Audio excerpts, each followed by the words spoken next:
Good evening, everyone. I will be filling in one more time for our mayor, who will be joining us via Zoom for one of our important items tonight. I welcome all of you to the meeting. We are convening at about 2 or 3 minutes after 7 p.m. And again, I welcome you all, those in the audience and anyone that might be viewing from home. I'd like to first start with the invocation and a pledge. The invocation will be given by David Okonkwo and followed by the Pledge of Allegiance led by Jennifer Tang from Bing Wong Elementary School. Mr. Okonkwo, thank you. Please stand.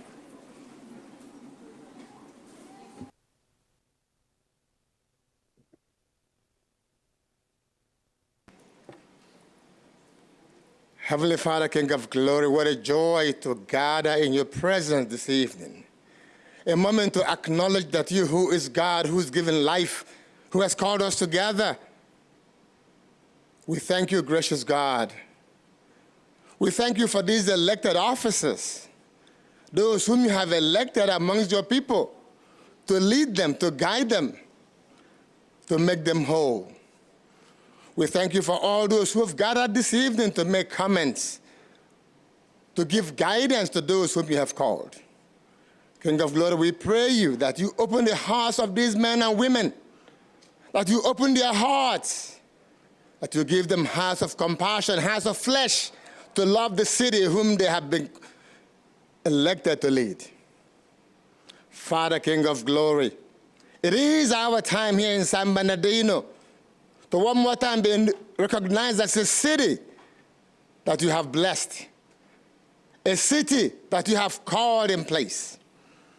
We call upon you tonight, O Lord, that whomever that has come here this evening, that you will bless their words, that you will give them wisdom.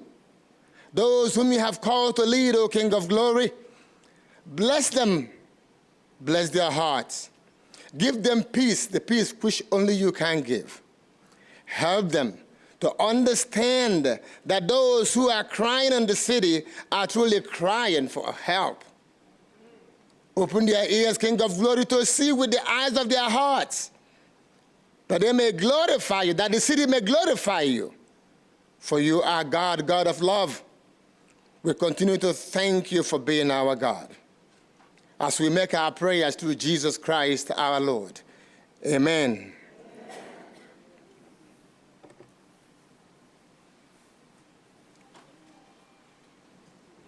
Jennifer?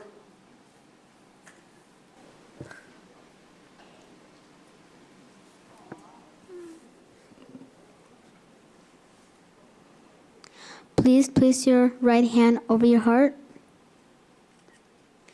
I pledge allegiance to the flag of the United States of America and to the republic for which it stands, one nation, under God, indivisible, with liberty and justice for all.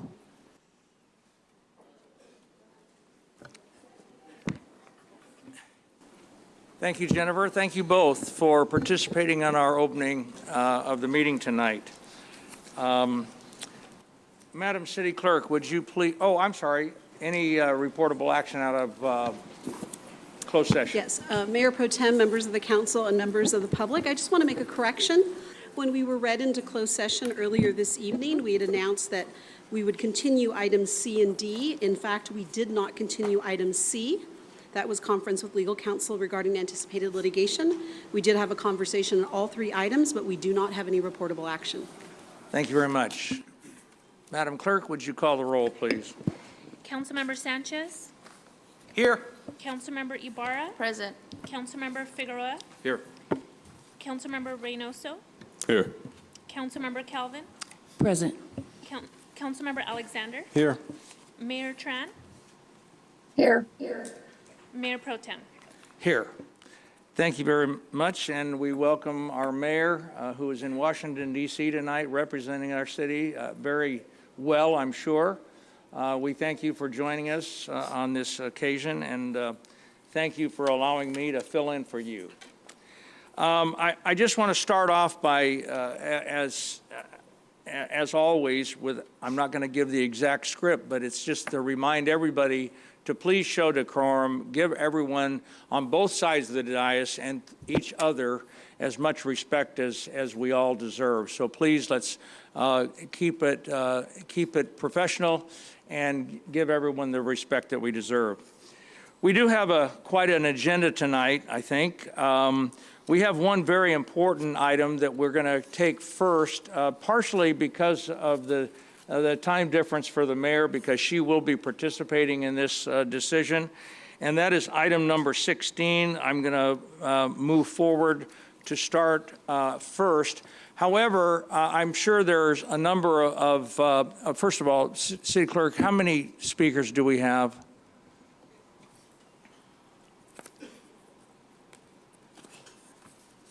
$25. 25. I'm sorry? A total of 33?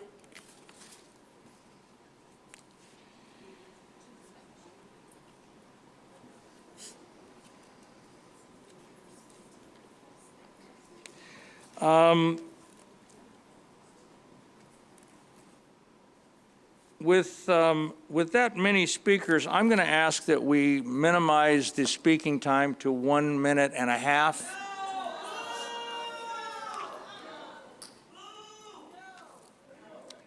We have a lot to cover tonight, and so I'm going to suggest that we go with 1 minute and a half for speakers. I'll motion to give the Please. full 3 minutes to every speaker. Second Please, you will be heard. Obviously, I made a motion to give every speaker the full 3 minutes, and I had a second. Second. fine. Okay, fine. We'll call for the question, please. Councilmember Sanchez? Was there a second to that motion? Yes, there was. Councilmember Alexander? Oh, okay. We have 33 speakers. 33, yes. If we do 33 speakers, no, look, I'm going to open this up for discussion. I'd like for us to know. If we have 33 speakers at 3 minutes apiece, what is that? That Time-wise. takes us over an hour and a half. And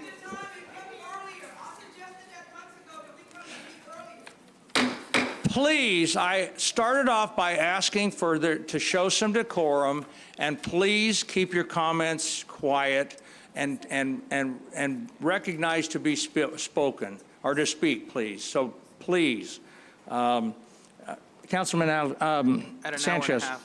I know that the mayor is here for item, what item is it? 16. Item 16.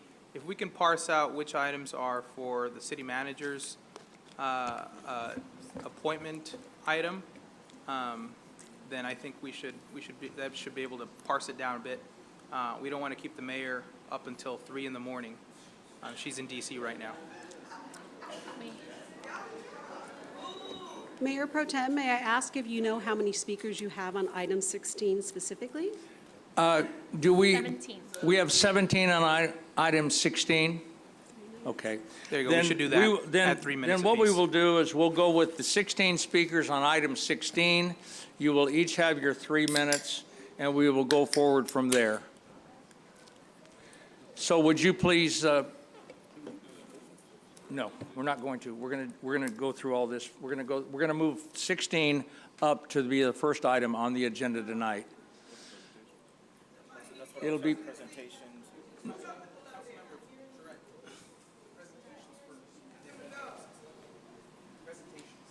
okay. I guess there's consensus that we'll have the presentations first. So let's start off with the first presentation. That is Mayor Pro Assemblymember Tem. James Ramos has a nice big check for us.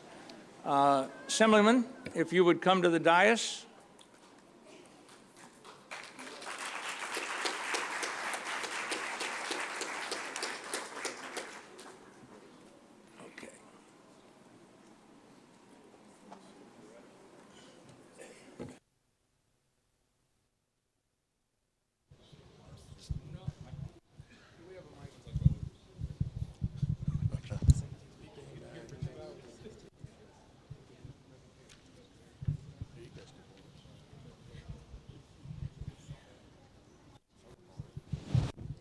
Hey. Well, thank you for this opportunity to be here in the city of San Bernardino. And today we're delivering from the state of California $5 million to the city of San Bernardino for the Sucumbi Lake project. Continuing to build on what is truly needed in our community, and that's addressing homelessness in our area. This money is going towards that, and there's some housing elements involved in that $5 million. And prior, we got from the state $3 million for a general plan for the city of San Bernardino. And just recently, the governor signed into law a bill that designates tiny homes, being able to work to get those done before we get sleeping quarters for homeless that are on the street. As well as he signed a bill that now allows Patton State Hospital, the state hospital property, to be able to be used for homelessness, mental health components. It's time that we all come together and unify around the basic humanity that needs to be done by honoring those that are in the city of San Bernardino and getting them the resources they need. It's time that we come together and unify around this issue, and that's what this check represents here to the city of San Bernardino, along with all the other work that we've done. So to the city of San Bernardino, on behalf of the State Assembly, 45th Assembly District, we present $5 million to the city of San Bernardino to be used for the Sucumbi Lake project moving forward. Thank you so much. Anyone else want to say something? Anyone else? Mayor, Thank you very much. Anybody would like to make a comment? Thank you so much, and thank the entire assembly, and of course you've brought that forward for us, so thank you very much.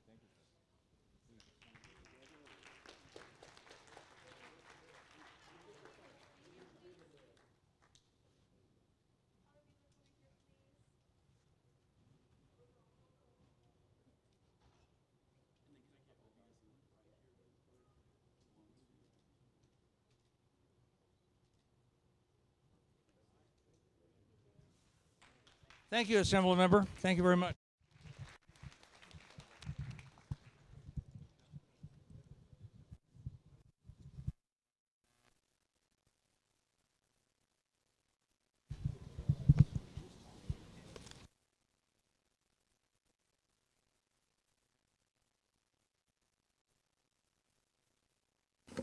Thank you very much. That's obviously we can use in our community, and we certainly will put it to good use. I said thank you very. Is that working? I usually don't need a mic. That's what they tell. That's what they tell me at home.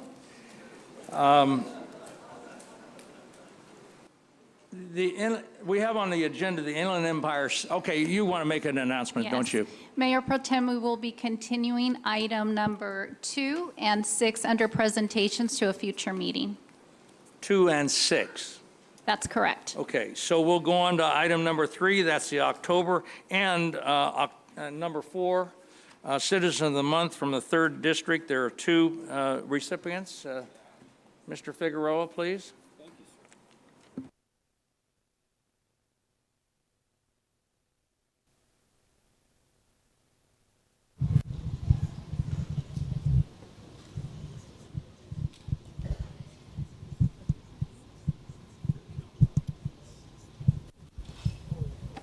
Thank you. So this is for Citizen of the Month. Let's see, who do we have first? I'll ask for Bertha Parr to please join me here at the podium. I wanted to present to you on behalf of the Mayor and City Council, and also on behalf of Supervisor Joe Baca Jr., a certificate of just recognizing you as Citizen of the Month. You certainly exemplify what it is to be a Citizen of the Month. Since I've had the opportunity to know you and work with you, you've been very involved, enthusiastically involved. You're present and eager to participate in the cleanups of our city to make sure that it looks better. You engage your neighbors, other residents, in ensuring that the city does look a lot better, a lot clean. And so I applaud you for a lot of the work that you do. I know that we're very much, you communicate very well with me, and I do appreciate that, because it is out of great interest on your part to make sure that we have a better city. And so I'm confident that if we had thousands more like you, we would have a great looking, clean area. And I appreciate that because I see you not only from your area, but you're all over the place, all over the city. And so I see your name pop up with all kinds of different things on CRM. So I do appreciate that from you as well. And so on behalf of the city and also on behalf of Supervisor Joe Baca Jr., I wanted to present you certificates of recognition for Citizen of the Month. Okay. And then I believe we do have a representative from Supervisor Joe Baca Jr.'s office. I'm not sure if he wants it just for picture purposes or anything else, but we can go ahead and do that or take pictures. And then I'll be asking, once we take some pictures, I'll be asking Pastor Martin Martinez, please, to join me here in a little bit. And here's also a lapel pin for you as well. Thank you. To say thank you. Thank you. Can I say something? Sure, if you'd like to say something. I'm just trying to get organized here, I'm sorry. Oh, this one's yours too, I'm sorry. Well, I just wanted to say. Here, let me get out of the way. Well, I just wanted to say thank you so much for acknowledging me, with this. To me, it's not a big deal. I mean, it is, can be kind of discouraging and, just, it's like one thing after another. But you've helped me, the police department has helped me, so that makes it so much easier for me to do this. Thank you. And Yeah. I don't want to put you on the spot, and you don't have to share this if you don't want to, but you're also the mother of a recognized person in the city. So I'll leave that up to you if you want to share that or not. Well, now that you brought it up, I'm Derek Parra, the Olympic speed skater from, I think it was 2002? Yes, so. Yeah. You want So me to bring that? thank you. Yeah, that was good. Thank you so much. Thank you. There's Thank some you history so in the city much. of San Bernardino. Yes, there is. Thank you.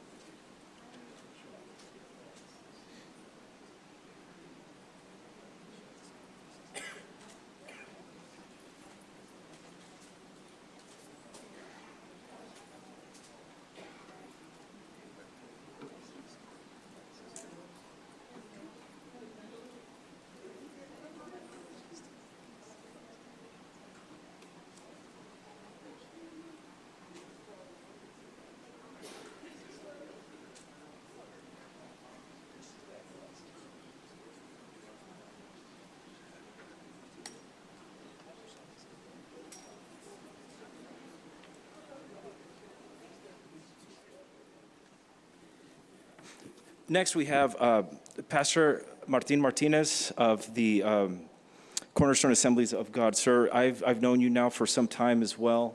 I know that you've had some challenges and some difficulties, and you've had to make some moves as well, but you were committed to staying in the city of San Bernardino and in the Third Ward, sir. You have opened up your doors to so many people in the community to help out those who are in great need during their times of struggle, when they are hungry, when they need to be clothed, when when children don't have, when families don't have anything to give their kids for Christmas. You're there present to provide toys for kids, Thanksgiving meals for those who are hungry. And for that, sir, you should be greatly recognized and to say thank you. You are very well engaged in the community, and everything you do, you give with your heart. I know that if you had more, you would give that much more. And so I genuinely, I say this wholeheartedly, I appreciate what you do for the community. It means a lot. And so for that, I want to also recognize you on behalf of the mayor and city council, and also on behalf of Supervisor Joe Baca Jr. with a certificate of recognition saying thank you for all the work that you do as well. So thank you, sir. And also a little pin, a lapel for you as well.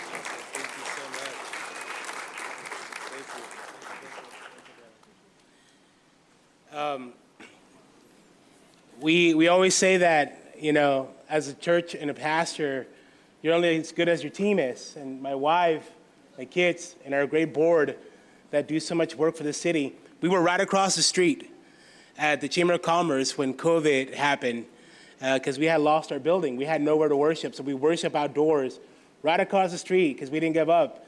I was told that I had to go to another city if I wanted to continue having church. But God said that there is much work to be done in San Bernardino and in Ward 3.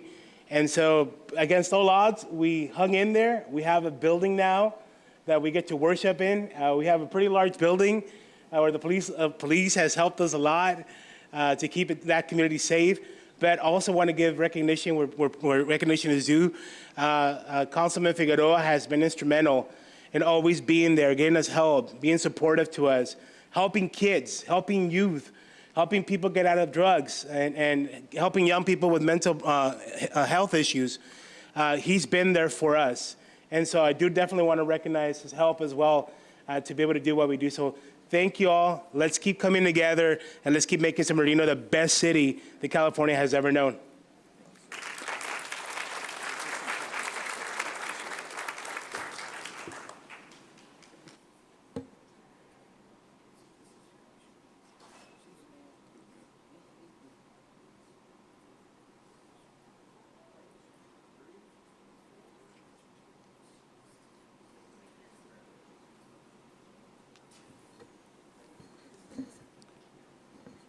Thank you very much. I'd now like to ask Jill Eaton and Pamela Montana to join me at this dais over here. They are here on behalf of the Susan G. Corman Foundation, and I have a resolution proclaiming October 2023 as Breast Cancer Awareness. I'll meet you over there.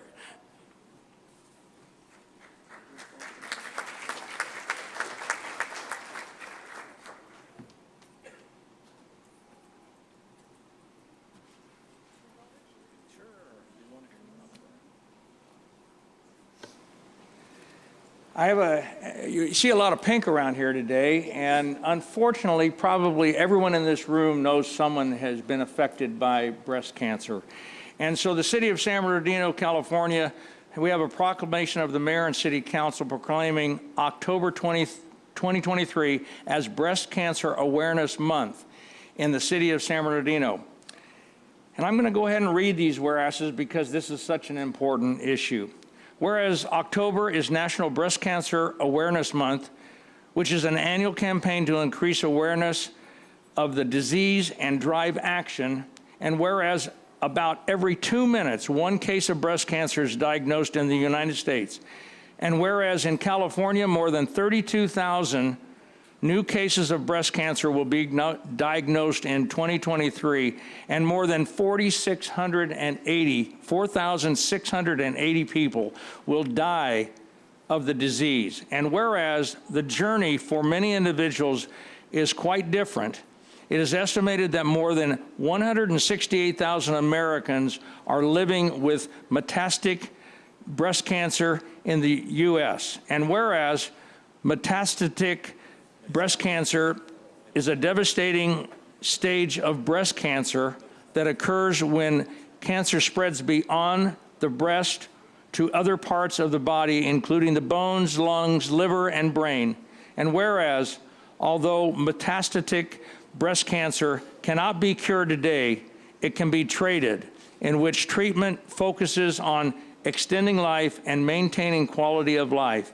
And whereas the mortality rate is about 40% higher in black women than in white women, and whereas breast cancer is the most common cancer and the leading cause of cancer death in Hispanic and Latino women, and whereas the more than 4 million breast cancer survivors in the U.S., those living with the disease and the people who love them can attest to the urgent need for access to timely, affordable health care, including screening, diagnosis, and treatment, and robust funding for the cancer research. And whereas, by joining together as a community, we can work towards a future where breast cancer is no longer a life-threatening disease, and all individuals have access to the necessary care and support. So now, therefore, be it proclaimed that the mayor and city council of the city of San Bernardino do hereby designate October 2023 as Breast Cancer Awareness Month, we encourage all residents to join in promoting awareness, education, and early detection of breast cancer, and to support efforts to find a cure. Presented this day, the 18th day of October 2023. Now, I know Pam very well. I don't know you, Jill, but remind everybody who you are and Sure. who you're representing here. Absolutely, thank you. Thank you so much, members of the City Council of San Bernardino. I am so grateful to be here. I'm so happy that you are recognizing our organization and National Breast Cancer Awareness Month. I'm Jill Eaton. I'm the Executive Director at Susan G. Komen, serving the Inland Empire, Las Vegas, and also Nevada and Arizona. So I am a local girl. I'm a product of the San Bernardino City Unified School District. Woohoo! I am a San G girl, just saying, in the house, because I know we got some Purdue people here. And I'm also a product of Dr. Margaret Hill. She was a dear mentor and friend of mine. So it means a lot for me to be here representing my local group. So again, from the bottom of my heart, thank you so much for allowing me to be here. Breast cancer touches us all. I do want to take 1 minute. I know I'm kind of being a little bit crazy here, but how many of you in this audience are survivors? Can you stand for just a second?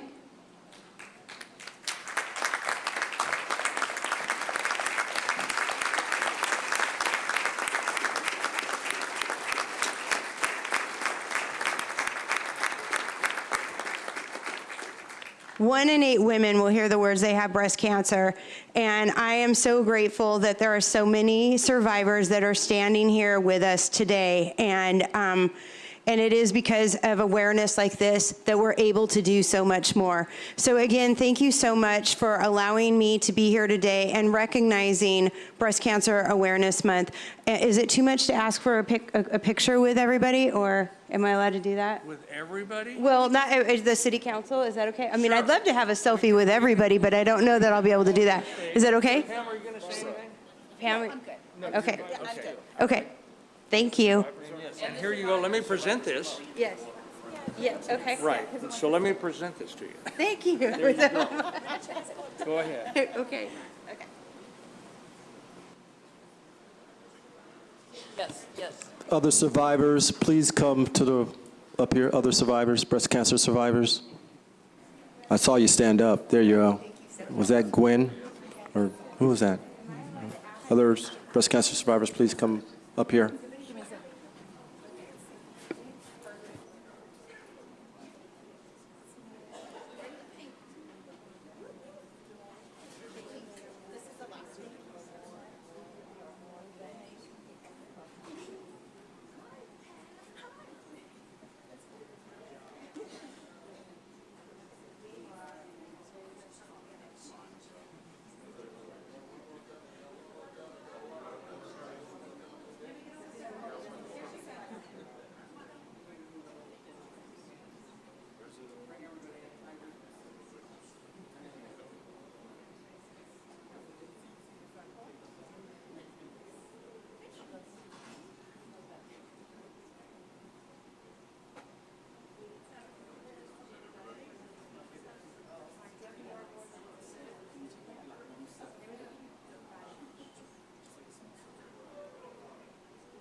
Thank you again to everybody, and I'm sure that I'm right when I say that everybody in this room has probably been touched by that in some way or another. Let's see, we're giving up 6. Okay, so now we're going to move on to item number 7, which is city cleanup efforts, and that's an update and a presentation by, looks like, Ernesto Salinas. Good evening, Mayor Pro Tem, council members. I'm Ernesto Salinas, Acting Director of Public Works, and I will promise to try to be brief this evening. But I do have a lot to cover, and I want to share with you our current cleanup efforts. And at some point in this presentation, I wanted to recognize some of the individuals that have been doing this very hard work. They are the unsung heroes, I believe, of the city. They actually have been here since 5 a.m. this morning, so they're probably very interested in me being a bit brief with my presentation. But I will cover several topics that I think are of interest to everybody. Before I continue, I do want to note something. These initiatives, these new things that I'm going to talk about, are largely a part of the strategic initiative plan that was recently approved. And I wanted to thank all of you for approving that. That is already making a difference in the city. We are seeing it already on a daily basis. And again, thank you for approving that. So here's basically the things that I'm going to talk about today. Again, the current strategy that we have, and I'll talk about a little bit about our new teams. We will do some recognition of the individuals that are doing this hard work. And then finally, I'll talk about some exciting new upcoming efforts and collaboration that we're having with a lot of volunteer groups that are stepping up and approaching us and asking us, how can we help? And that's a very good sign to see that happening in the city. We have recently had 2 companies that have called us up and said, hey, we're willing to sign waivers. The city won't be liable if we're in an accident. Can we help you clean up the city? And my response to that was, of course, yes, here's where we need your help. So I do want to recognize that at the very end. So let me go over some statistics, and it looks like I'll finally be able to use a Venn diagram, which I've been dying to use since I started working here 4 years ago. So, but essentially, we have a 3-tiered strategy for this. And you'll notice that on one of those, we talk about illegal dumps, which is basically one of our biggest problems that we have in the city, and I think everyone can essentially recognize that. We also had quite a bit of problems this year with weeds. And so we have a weed abatement program. This was largely a response to the unseasonable rains that we got, and created a lot of problems. I am happy to report that we are finally to the point where it's very manageable, and you're probably noticing that there aren't that many weeds out there. And I'll talk a little bit about that a little bit later as well. And then finally, I wanted to talk about our in-house beautification team. They've done so much work recently, and I want to recognize them and show you some of the work that they've done. You'll notice to the left of the slides that we have some numbers up there. And I want to emphasize that these are our CRMs. And for the members of the public that keep hearing us use the word CRMs, I'm not sure if everybody knows, but those are basically our service requests. So for illegal dumps, just this year alone, we've had 5,765 illegal dump requests that have come in. I want to note that that's a fairly high number, but it doesn't reflect everything, because we also self-report things that we see out there, and we have roving crews that essentially go out and catch a lot of things on our own without it being reported. Weed abatement is at 694. To put things in perspective, in a regular year, we might have 350 to 400 at most. So it's important for me to note this, because it has been a challenging year with the amount of requests that have come in, but I believe we're doing a good job in tackling this challenging issue. Let me talk a little bit about our in-house beautification efforts. Many of you have probably noticed that there are a lot of spots in the city that are being slowly transformed, and you might be wondering, how is this happening? Well, this is happening with our downtown/beautification team. These guys that are here in yellow, this is my team. This is the team that does this. Okay. Well, I will.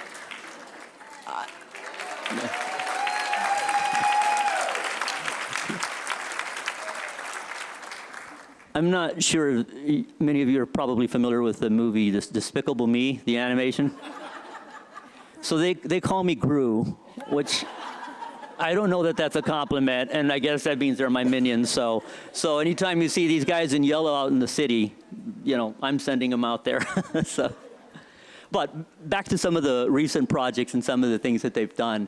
The Arrowhead Pocket Park, and I think it's soon to be renamed, was really an empty lot that we had near Camposanto Cemetery, and it was always getting dumped on. It had illegal dumps, mattresses, you name it. And so we looked at this spot. There was also a lot of homeless encampments that were forming, and we thought, this is city property. It's a perfect location to create a small pocket park. So that's something that this crew completely did on their own with the design, with the materials, and I will talk about that a little bit more as well here a little later. The Inland Center walking path, that is on Inland Center Drive, where Alice's restaurant is at, around I Drive. That was a mess, and that's been recently upgraded, again, with the same style. Arrowhead Lookout Point, I'm not sure if everyone is familiar with that, but if you go to Wildwood Park, north of the dog park, there's a lookout point where there's actually a marker, and if you look out in the distance onto the mountain, you'll see that very large arrowhead that has been mysteriously formed. They're not sure if someone actually did that or if it just got formed through, you know, through nature. But either way, you can go to that spot and view it. They have recently beautified that spot as well. There are some other locations there. I won't necessarily list all of those, but I do want to share some of the photos. So this is one that we're very proud of. It's a Zen sitting space at the Muscubiabi Greenbelt. 2 points about this. It's obviously a very peaceful place for people to rest or sit down and just kind of meditate, but it's also drought tolerant, which means there's less maintenance for it. And just looking at it, I think it has a very beautiful aesthetic to it. Next to it is the Arrowhead Pocket Park that I mentioned. Not depicted in the picture are these beautiful murals of the Dia de los Muertos, which just a little plug for the upcoming Dia de los Muertos as well. But you can see all of that there, and there's some beautiful murals that have been provided to the city through the efforts of our volunteer mural artist. Again, here is the walking path, you know, the Inland Center Drive. Very beautiful now. Unfortunately, Colton's looking like, well, our section's not so great, but I've been collaborating with them to get them the materials and let them know what they need to get to match their section of it. Ruben Campos, we recently upgraded that and added some rock and cleaned up some of the bleachers. There is the Arrowhead Lookout Point that I was referring to. Here's a few other spots. Near Valley College, we fixed the center median. That is actually where the city limits are at in that part of town, and you'll notice our pillar. And so we cleaned that up, added the rock, and made it a bit more drought tolerant. Again, it helps us out tremendously because it's much less maintenance for us.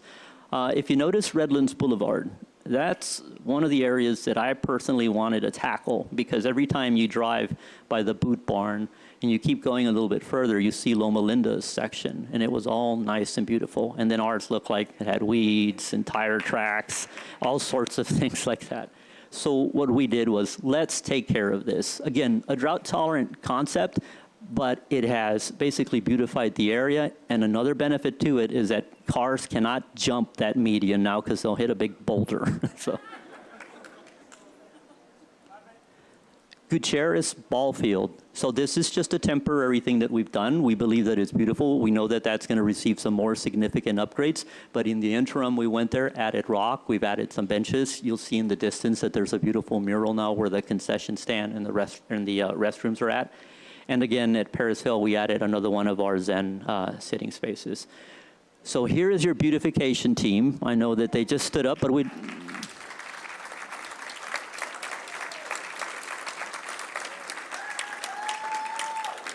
we would now like to officially recognize them. So if you guys can come up to the stage, we'd appreciate it. And the remarkable Parks and Rec Director, Liddy Gutfeld, will make some presentations.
One more round of applause as they leave to get some sleep.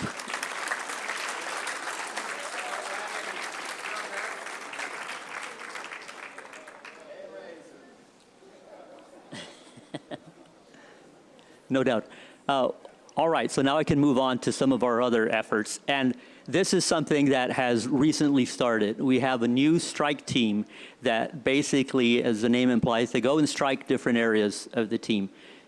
Charles called me once and said, hey, Ernesto, we need to set up a team that can go and attack different things. And I think most of us that know Charles, whenever you agree with him or said, hey, I had the same idea, he will tell you, great minds think alike. So we instituted this team. Again, this is part of the strategic initiatives. And this team has been working out great. And I want to recognize the leader of this group. And Donald Love, if you could please stand up.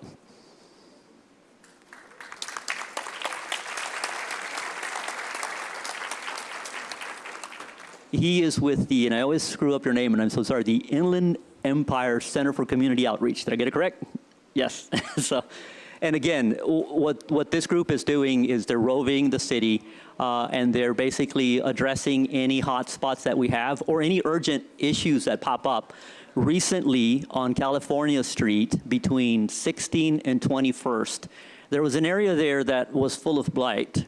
And I took a look at it, and I thought, okay, he can clean this up.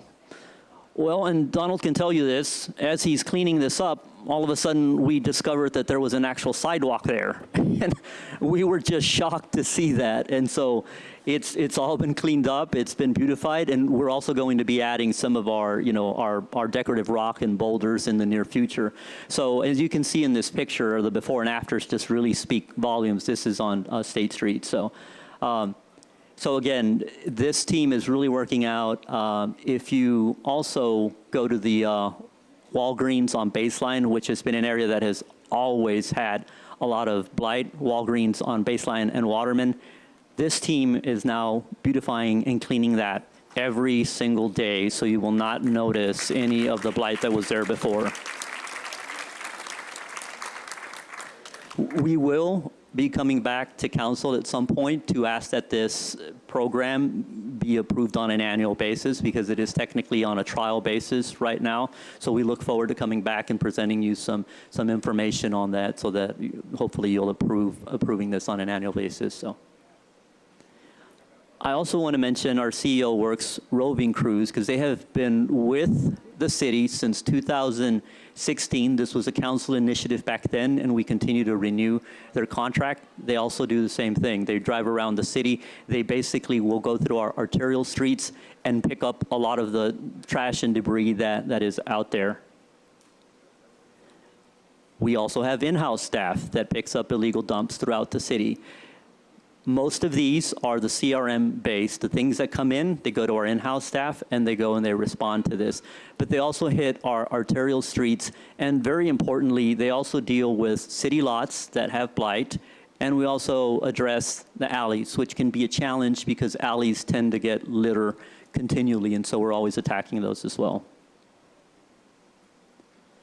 Let's talk about weed abatement very briefly. As I mentioned earlier, we've had issues with weeds this year, And again, as part of the strategic initiative, we were able to increase that amount. And what we've done at this point is hired a contractor that is attacking all the weeds in our city. We are proud to announce today that our weeds are down to 11 CRMs, which is phenomenal to have such a low number of weed customer service requests. Rob's Weed Control is really the contractor that is providing the majority of this service. So I know I didn't mention much about homeless encampment cleanups. I have had other presentations on that, and that was on purpose because I wanted to emphasize that whenever we have our larger homeless encampment cleanups, all of these teams mobilize to assist the homeless encampment team who goes out there and cleans up, but then we have the additional teams that will come up and do the weed abatement, perhaps address any illegal dumping that is a little bit more than what the homeless team can manage. And then we also send our graffiti abatement team to essentially attack the same areas. So I wanted to mention that so that they're not forgotten. They are also part of our cleanup efforts, but in a way, they're the ones that basically will mobilize these additional teams so that we do what I call our all-hands blitzes when we need that. I also wanted to point out that yesterday we went ahead and cleaned up Nunes Park. There was a lot of encampments that had actually been there, and that has now been cleared and cleaned, and outreach was given to all the homeless individuals that were there. But the area is now cleaned up and is looking back to its normal state. One final point, we have been collaborating with Caltrans. We recently met with them and we talked to them about the fact that the city has many ramps and property that belongs to Caltrans, and sometimes they don't look the greatest. But making this connection with them has proven to be very fruitful for us. They are now more responsive to these areas that belong to them. We have a direct contact and we call them up and they've been very responsive to us, and we're basically very glad to have them on board. There are other agencies that we are also working with. The railroad company is an example, Union Pacific, in dealing with some areas that actually belong to them that sometimes get encampments, or basically they get a lot of illegal dumping, whether it be tires or anything like that. And essentially they're also coordinating with us, and we're getting much better responses. So all of these connections that we're making basically have proven very beneficial to our cleanup efforts. Earlier in the presentation, I mentioned that there are several groups that have volunteered to help us out. We have an individual who on Fridays basically brings his own truck. And again, fully signed all sorts of waivers and basically said, I'll do whatever you need. And it is just so incredible to see the volunteer organizations that reach out to us, because they are becoming an integral part of this as well. And I wanted to just have a round of applause for all of these volunteer groups that have helped out.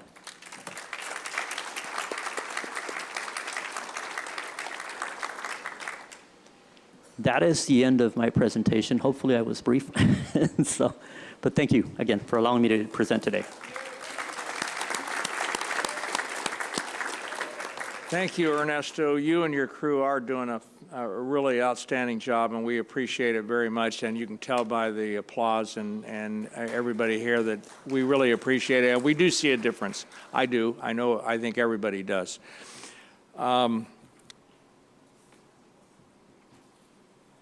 Thank you very much. Again, thank you. Okay, we're going to go to item 16, but we will go to public comments. And public comments for item 16 will be allowed 3 minutes. I'm told we have 17 speakers. Is 18 now? I'm sorry? 19 now.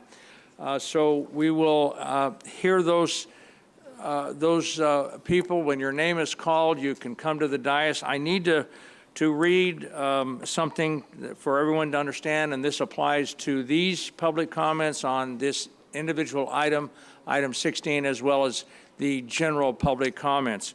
And that is that in-person speakers will be heard first, followed by remote speakers. To address the City Council, each individual must fill out a speaker slip. A speaker slip must be completed and turned into the city clerk. Only those speaker cards turned into the city clerk will be allowed to address the City Council. No late cards will be accepted. Each person should state their name for the record. please note that at 8 p.m., and I'm gonna go ahead and finish the speakers, but after we deal with this item, we will go to a public hearing that is listed for 8 o'clock, but I'm told as long as we don't do it before 8, we can do it anytime after. So we'll go ahead and finish the public comments on 16 as well as the item itself. If you require Spanish interpretation, we do have an interpreter here. Please raise your hand at this time to indicate you will need translation assistance. I see about 2 people, okay? There are some people here that will need assistance with that. In addition, we have interpreting listening devices available in the back. Please note that the interpreter will be dismissed if we do not receive any requests for interpretation by 9 p.m. So, and now I would ask the Spanish interpreter to read the same announcement. Thank you, Mayor. At this time, I will proceed with the Spanish announcement. En este momento se escucharán los comentarios públicos. Primero se escucharán los oradores en persona, seguidos de los oradores remotos. Para dirigirse al Consejo Municipal, cada individuo debe completar una tarjeta de orador. Se debe completar la tarjeta de orador y entregarla a la Secretaría Municipal. En este momento, solo aquellas tarjetas de orador entregadas a la Secretaría Municipal podrán dirigirse al Consejo Municipal. No se aceptarán tarjetas tardías. Cada persona debe indicar su nombre para el registro. A las 8 de la noche pasaremos a las audiencias públicas y completaremos el resto de los comentarios públicos después de cerrar la última audiencia pública. Si necesita interpretación en español, tenemos un intérprete presente. Por favor, levante la mano en este momento para indicar que requiere servicios. También tenemos aparatos disponibles para escuchar la Junta en español. Si no recibimos solicitud para los servicios de interpretación antes de las 9 de la noche, el intérprete se retirará. Thank you very much. Thank you. Okay, I'm told we have 19 speakers. This is on item 16, the employment agreement for the position of city manager. So when you hear your name, please step to one of the speaker dioceses over here on the left and the right and state your name and make your comments. Thank you. Okay. Al Palazzo, Luis Ojeda, Sharon Johnson, Ricky Van Johnson, Ivan Garcia.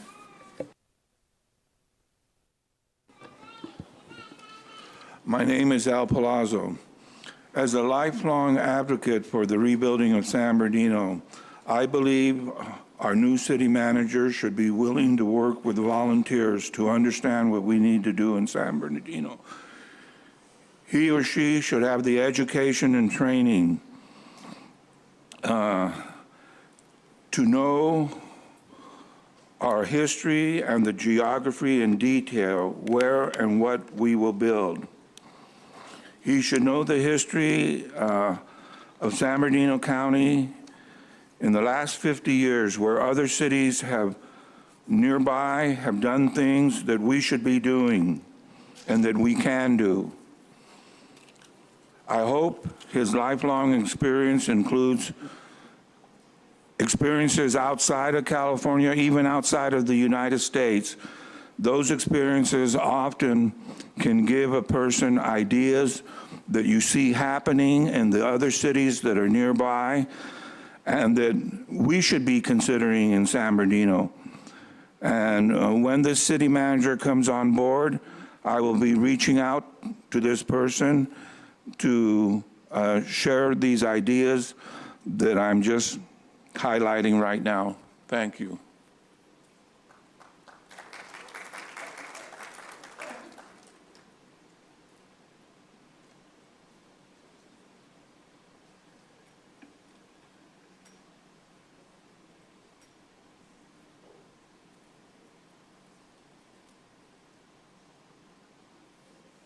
Is Mr. Ojeda next?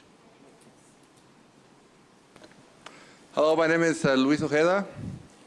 Good evening to everyone. So I'm happy that finally we're going to be able to hopefully get a permanent city manager. And unfortunately, we live in a very dysfunctional city that it doesn't matter who we'll bring to this position. somebody will be against this person for whatever reason. Valid reason, with falsehood, with malice. And I feel that this is the time that we need to close ranks as a city, as residents, because everybody talks about the division that exists in this country, but we fail to check ourselves and see how divided we are. And unfortunately, it's only the same people over and over again that are coming up with this nonsense. There are obstructionists. They always are accusing people with no proofs, and it's kind of like a trend. It's a trend right now.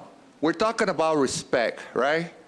So you want to respect your comment, respect mine, because when it's your turn, I'm gonna do the same.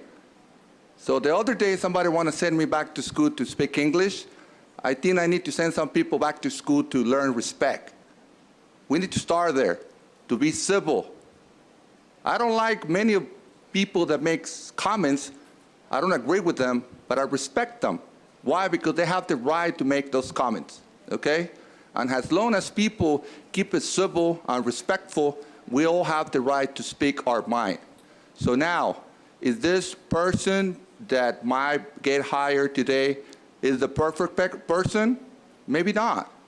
But we should give everybody a chance to try their best.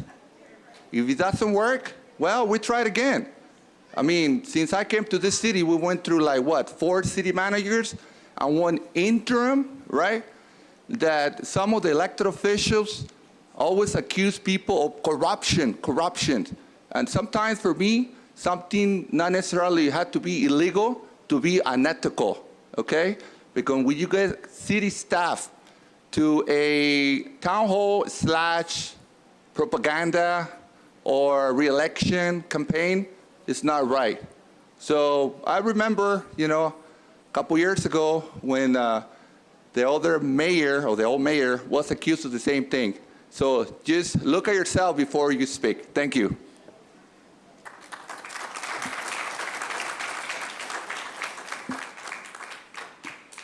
Good evening. I'm Sharon Johnson. Charles, we just want to thank you for coming back for a second tour of duty as city manager in San Bernardino. We, the residents, really appreciate the fact that you, along with staff, the mayor and common council, have worked to develop a strategic plan that will guide us to a prosperous future for San Bernardino. Also, under your leadership, you were able to relieve several underqualified employees from their positions that were hired by the previous administration. And for that, we really thank you. I do have a question for you, though, Charles. You have 3 decades of experience in city management. So, did the mayor and common council ask your advice regarding the hiring of our next city manager? With what we're witnessing concerning this hire, I would say no. I don't think so. Well, Ricky and I would like to publicly thank you for your leadership and service to San Bernardino. And we have a little something for you. We love you, and we just want to wish you well, and Rosalind too.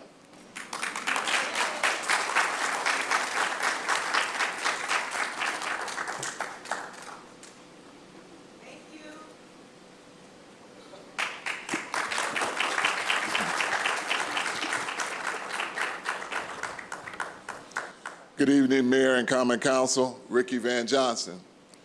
It would be great to hire the first Latino city manager in San Bernardino's history tonight.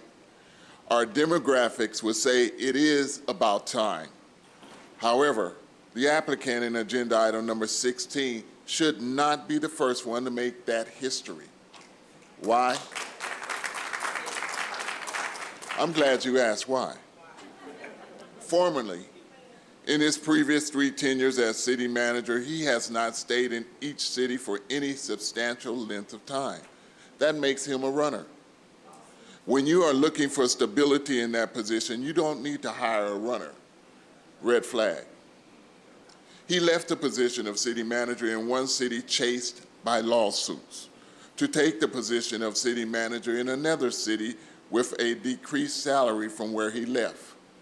Red flag. He was fired from the position of city manager in his previous city. Red flag.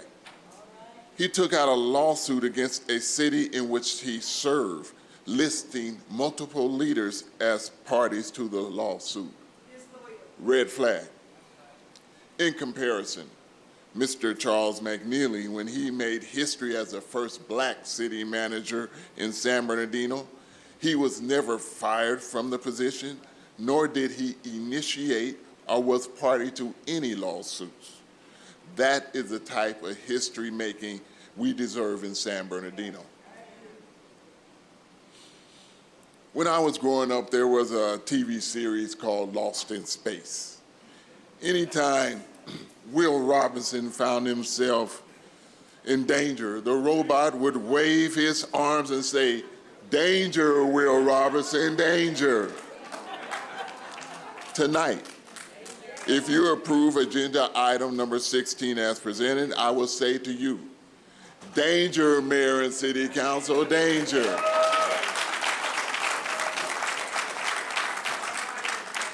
This evening, Mayor and City Council, do the right thing for the residents you represent. Do the right thing for the residents you represent. You need to start the city manager search process over with a new headhunter firm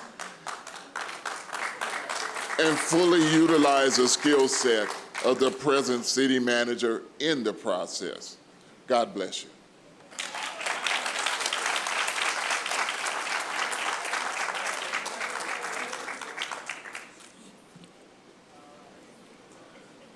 Good evening, everyone. This is Ivan Garcia. I'm out of Ward number 2. I'd like to start us off with the DE&I definition. Diversity, equity, and inclusion are 3 closely linked values held by many organizations that are working to support of different groups of individuals, including people of different races, ethnicities, religions, abilities, genders, and sexual orientations. I'd like to say that I'm confident that the city staff, the council tonight, is going to make the right decision by hiring a new city manager. I'm confident that they're looking out for the best interests of our city.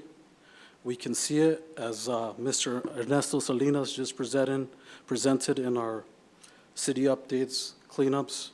I can see the improvements. And I just want the momentum to keep going and more positivity to our city. All the people that try to bring our city down, I'd be interested to know if you're volunteering or doing your part to change our city around. Very thankful for the people that are volunteering and bringing positivity to our city. I hope that the new city manager really turns our city around. That's it for me. Thank you.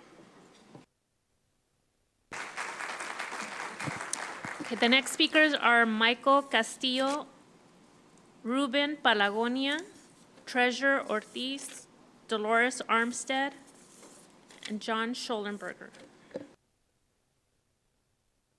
If you hear your name, please come to one of the dioceses, the speaker diocese, and state your name and your comments, please.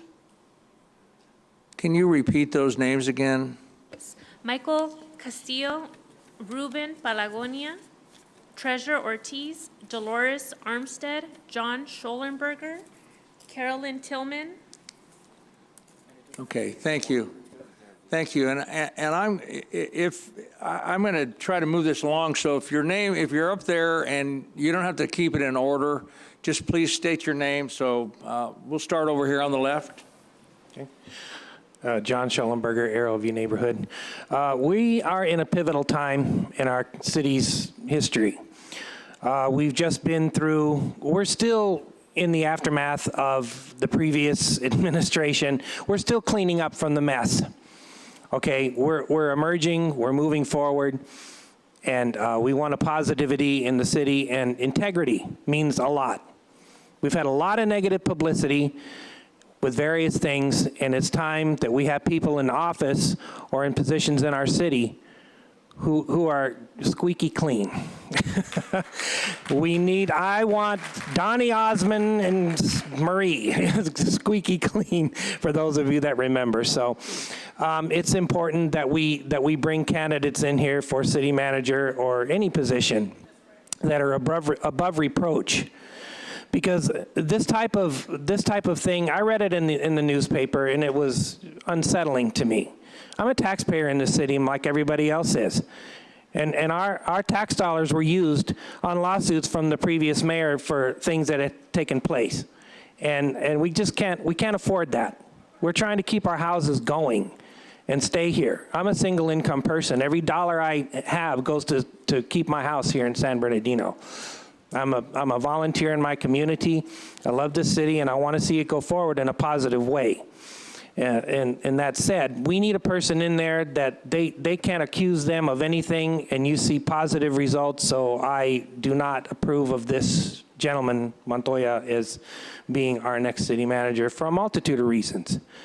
But I think that the community feels as I do. I care a lot about the city, and whether the council people believe it or not, I may have my disagreements with some of you, but I respect you in my own way.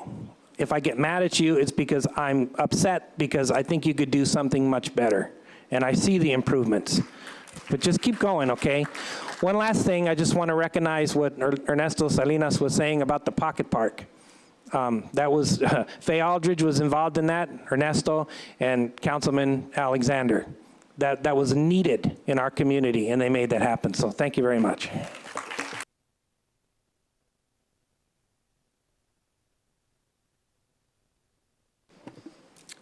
Good evening. My name is Dolores Armstead. I want to first say thank you again, Mr. McNeely, for caring so much about the city. We apologize for any actions on a certain side of the dais, but we want to thank you so much for your service.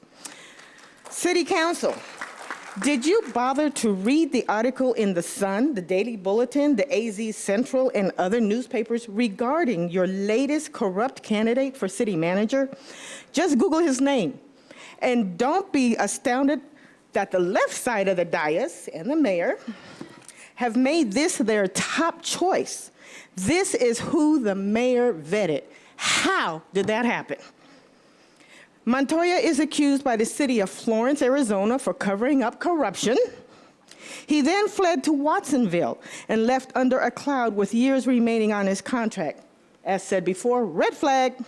From Watsonville, he went to Avondale, where he was fired for insubordination, misconduct, and financial matters regarding monetary loans and reimbursements. I got their letter for you. For each of you, get a copy. Avondale is still in legal lawsuit against Montoya, and here's a letter for you. And this is the council's best choice?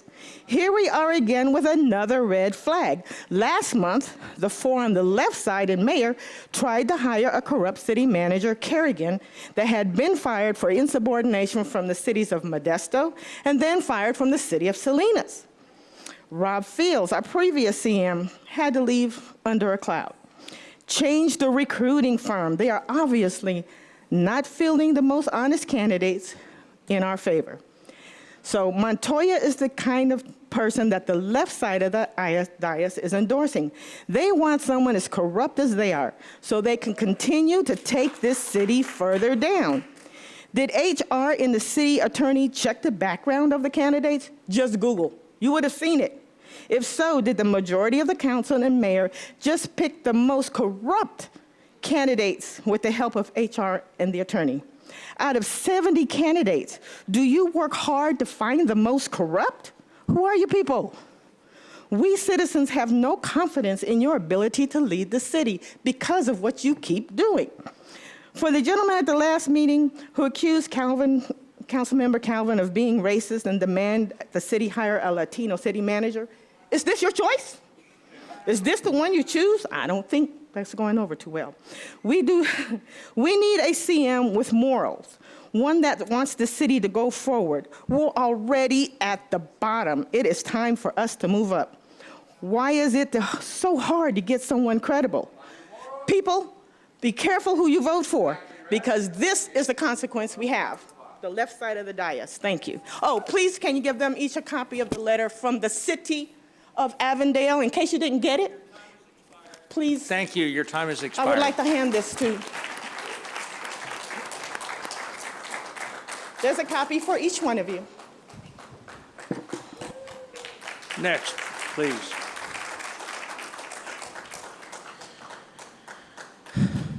In 2020, you hired Robert Field, the first city manager who had never worked for a city, who had been fired from the county of Riverside, who had no experience. We found that out from a simple Google search. Last month, you tried to hire a city manager who was fired for hiding public financial documents from his own community and his elected official. And tonight, you are trying to hire a city manager who was fired for stealing money, for using the city credit card, for making his own employees use their own city credit card for his benefit, for lying about where he lives, for lying about receiving an auto allowance that he wasn't entitled to. It only took about 5 minutes to find out that he was fired from Colorado, from a city in Colorado, after he was mishandling funds, and then fired someone who brought it to the other council's attention, and asked for an audit. So my question is, we know who these people are, but what are you about? What are you and the mayor trying to perpetrate in this community that you are working so hard to bring a city manager here who lies, steals, and hides financial records? This speaks to the type of leadership that you are about. This community has been hurt time and time again, 12 city managers in 12 years. Now we can look to them and blame them, or we could look to the people that hire them, because it is your responsibility. Charles Montoya is not the best leader for this city. Charles Montoya doesn't have the character to work at a liquor store in San Bernardino. Charles Montoya is the worst pick that you could bring here unless you are trying to steal from us, unless you do not want our eyes on what you are doing. You might as well bring back John Valdivia, if this is the level of corruption you guys want to follow again. Theodore Sandra, Juan Fred, and Mayor Tran. It took 5 of you to get him on the agenda tonight.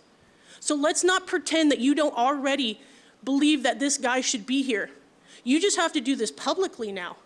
And you have to convince this community that this is the most vetted, the best candidate that Kaufman Associate could get you to come here.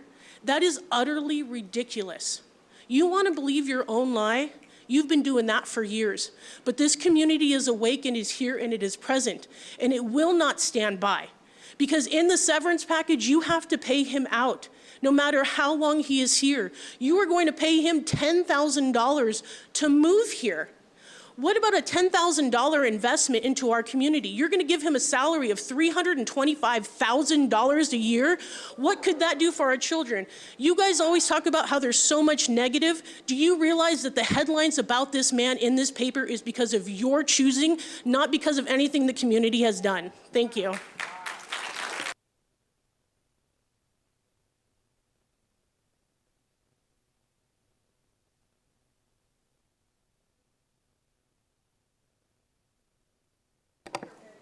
There I am.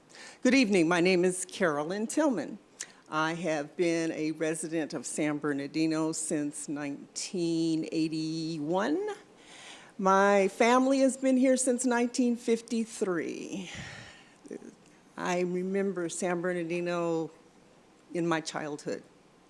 And I have loved this city, but I have seen this city going downhill for so long. And the minute I feel like we might be on the precipice of some hope, you all bring someone in a very, very important position for this city, in a very powerful position for this city, who will destroy it all.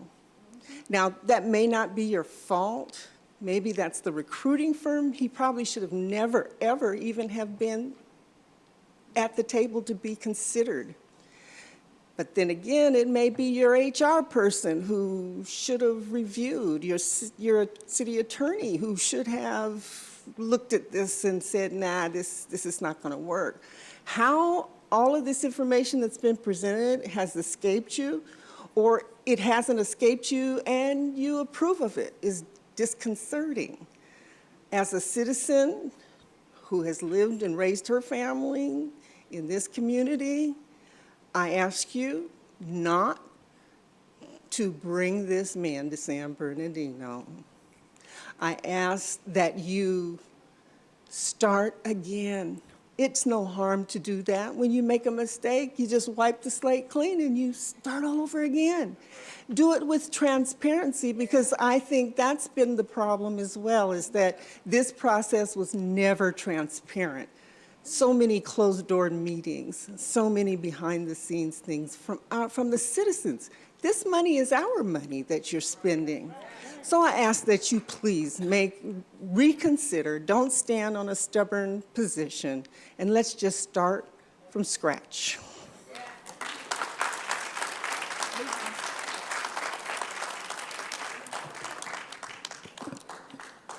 I'm Cheryl Brown, former assembly member representing this city.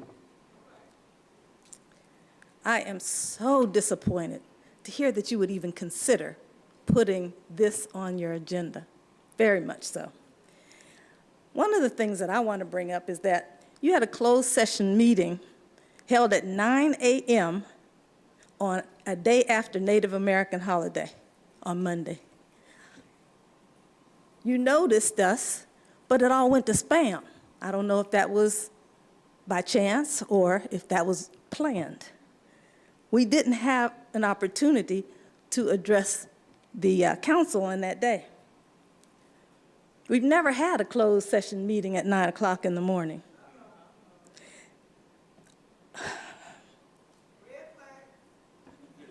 Red flag is right. Then when you look on the agenda, it has a large type that says public employee. And then in small type, it says city manager. When the meeting finished, was there a report out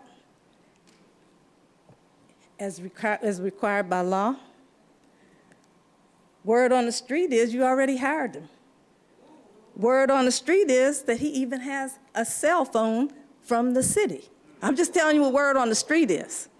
So that means that we're sitting here going through this exercise that you've already made up your mind. I'm really, really disappointed that you would consider, and that the mayor would say, I support the mayor, and then that she would say that this person's been vetted. Hardy Brown got on his computer, and in less than 3 minutes, he had a whole dossier on this person that you want to bring to our city. Now, he might be a nice person, but looking at his background, it looks like somebody wants to control the city. And that's not him. But people who would be in your positions may want to control what he does. I'm very, like I said, disappointed that you're considering it, but I am happy that you are attentive and listening tonight. You're looking like you're active listeners, even though you probably could care less, but you're looking like you're active listeners. And to Mr. Charles McNeely, boy, oh boy, oh boy, thank you. Thank you for coming back and putting us on the right track. We haven't had anybody since you left to do this work. And I just want to say thank you, thank you, thank you to you and Ross, because you could be anywhere. You were retired.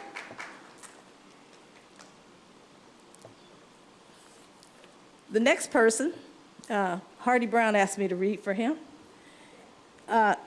NAACP has some additional information we found regarding your city manager candidate, Charles McToya, that you should take into consideration before you vote to approve the employment agreement on your agenda. NAACP is troubled by the fact that Charles Montoya is currently involved in ongoing litigation related to alleged reasons for his termination as outlined in the City of Avondale's letter, December 23rd, 2021. And it's from Mayor Kenneth Weiss, with CCs to other folks in his, the city attorney as well, and their acting city manager. The allegations outline the attached letter that will explain the reasons why we're asking you to refrain from voting to hire him as city manager tonight. NAACP believes it would be prudent for the mayor and city council to take a little more time and select somebody else, someone without that kind of baggage being brought to our city. NAACP recognizes the fact that the city has never hired a Latino as a city manager for 213 years. It took 116 years to hire a black person as a police chief. And based on public comments, he's doing a good job. I say that because it's about time to hire a Latino city manager, but not with Montoya's legal issues. You can and you should do better.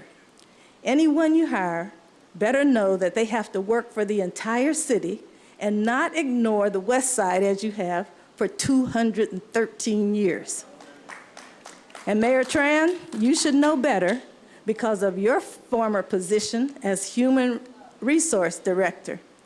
If you recommended I hired a person with this legal problem on my staff and I work for the city, I would run you out of office. And for you and Fred, would you hire this kind of person in your printing business? We are issuing a call to action today and urging individuals to prepare their comments for City Council meeting scheduled for Wednesday tonight. It's essential that we address this issue before the council's approval of his contract. And that letter that everybody's given you already is attached to this one. The last,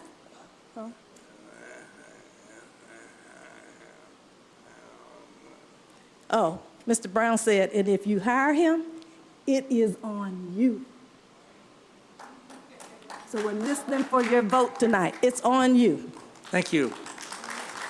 Mr. Prince. I have one other letter that my pastor asked to read. He needs to be here or come online. Well, so I'm not going to allow that tonight. I'm sorry. Okay, Mr. Fred. Prince. Okay. Thank you, Mayor Pro Tem, members of the council, ladies and gentlemen. My name is Tim Prince. I've been practicing law in San Bernardino for over 30 years. I was honored to be voted by the readers of the local newspaper the best attorney, including in employment law.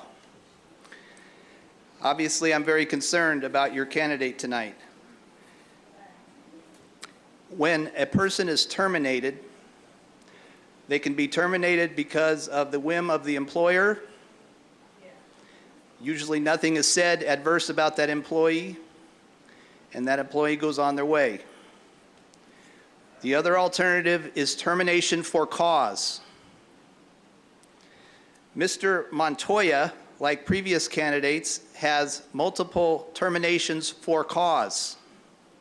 That means a city council just like yourselves was willing to have on city letterhead specified reasons why they had to fire him under their fiduciary duties under following the law. This is not politics. This is a letter from Avondale that's been referred to, but I think it should be read. 5 reasons for cause, terminating him and cleaning out his desk without allowing him back in City Hall. Number 1, you violated the city charter. Number 2, you directed staff to pay you funds that you claimed were due from the city under your misreading of Section 6.3 of the employment agreement. In fact, you were not entitled to this payment under the employment agreement or pursuant to city policies and procedures. Pretty serious charge. Number 3, you took a loan against your retirement account and have failed to make timely payments. Number 4, you sought and received tuition reimbursement funds in excess of the amounts allowed. Number 5, you failed and refused to repay vehicle allowance funds that were dispersed to you in error.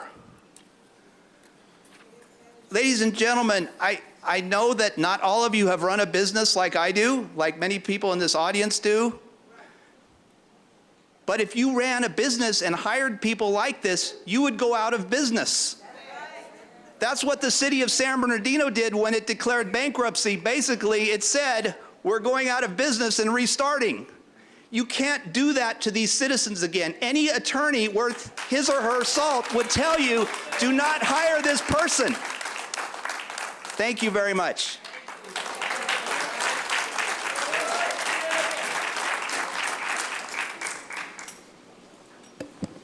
The next speakers are Chachi Wright, Amy Malone, Christian Shaughnessy, and then the following individuals will need interpreting services, Jose Cortez and Linda Magallanes.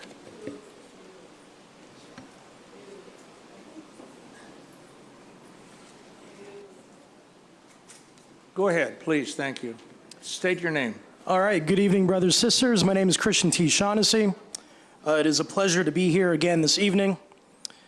I'm going to keep this short for the sake of other brothers and sisters who wish to speak, but the most important vote that can happen in this city in the near term, medium, and long term is not going to be the vote that has to do with Mr. Montoya. It's not going to have to do with any other candidate for city manager. Instead, it's going to have to do with the vote that happens on March 5th, this upcoming primary. Because you see, we can go ahead and choose the wrong or the correct city manager, but if you want to have that accountability in government, if you want to go ahead and do what's right, you have to change the fact that here in the city of San Bernardino, we have some of the lowest voter turnout in the region and the state of California. And when we go and take a look at what our ancestors suffered for, to get the franchise, to get the suffrage, people of many different colors, people of many different ethnicities, languages, creeds, sexes, we have to understand that the ballot box was earned through a baptism of blood that our ancestors gave us. So therefore, it is of utmost importance that we use that vote come March 5th, and we use it come November to vote for whoever our conscience dictates we ought to vote for. So no matter what happens, don't just rely on public comments, don't just rely on social media, make it happen in reality, and go vote.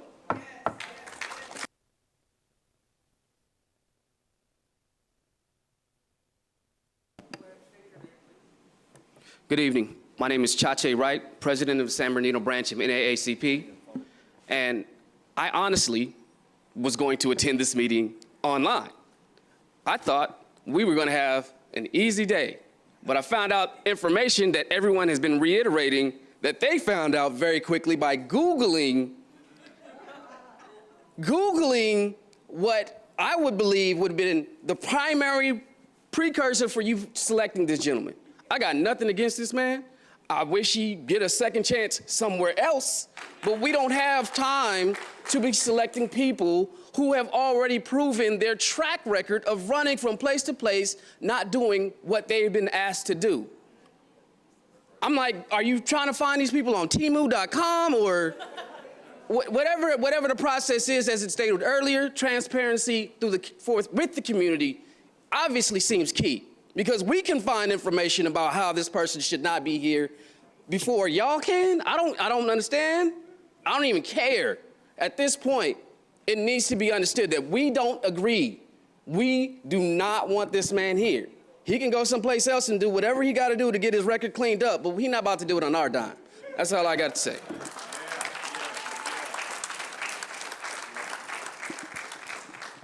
Good evening. My name is Amy Malone, and I'm speaking to you as a taxpayer and a resident of San Bernardino. And I don't understand how we can even have this conversation about someone who obviously is not qualified for the position in which you want to put him in. This city already has a track record of having corruption. We have issues that we are trying to rebuild from, and you are setting someone up for failure. Not only are you setting this gentleman up for failure, who I know he knows he is not qualified for this position, but you are giving it to him, and it's not a black or brown thing. This is not a race issue. This is a quality issue. And you guys on that dais, it really disturbs me because I want to believe that you have the city of San Bernardino's interest and the best interest of San Bernardino at heart. However, I can't see it. And this is a logical thing. We're not asking you to do something extra special. We're asking you to take the time to vet each individual and not hire them on the base of your own personal agendas and what you want from them and what you can have them do, but what is going to be the best thing for this city. And obviously, when you look at his track record, you would not hire him for your own personal business.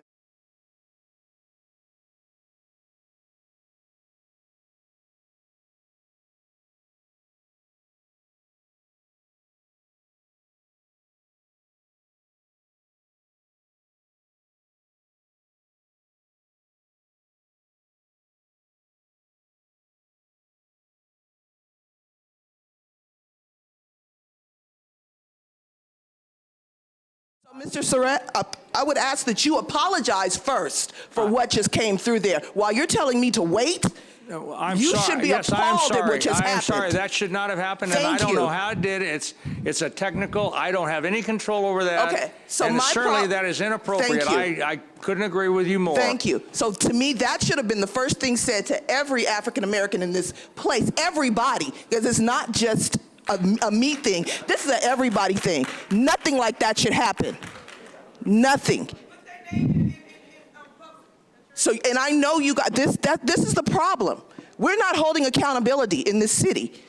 And everyone up there should think about that. You should think about the accountability that is not being held for this position. And now you see for the things that are happening here.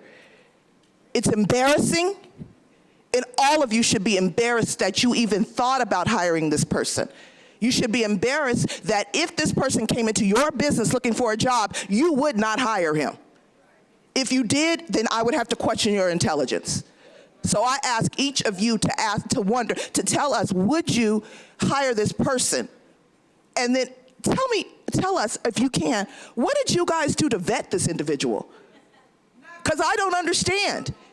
If we can all look up on Google his past history, how can you not actually look at this person and say, we have to question, we have to go back to the starting board. We've got to start over. Because this individual, not just because he is Latino, I agree, we should hire the best Latino, black, white, or any individual that we can for that seat. It has nothing to do, you can't tell me that's the best you can give. That's insulting to every Latino in here. It's insulting.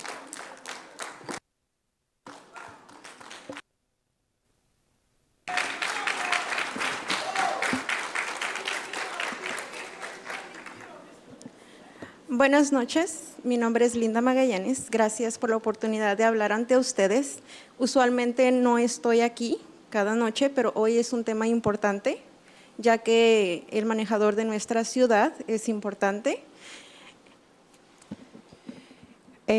Good evening. My name is Linda Magallanes. Thank you for the opportunity to speak tonight.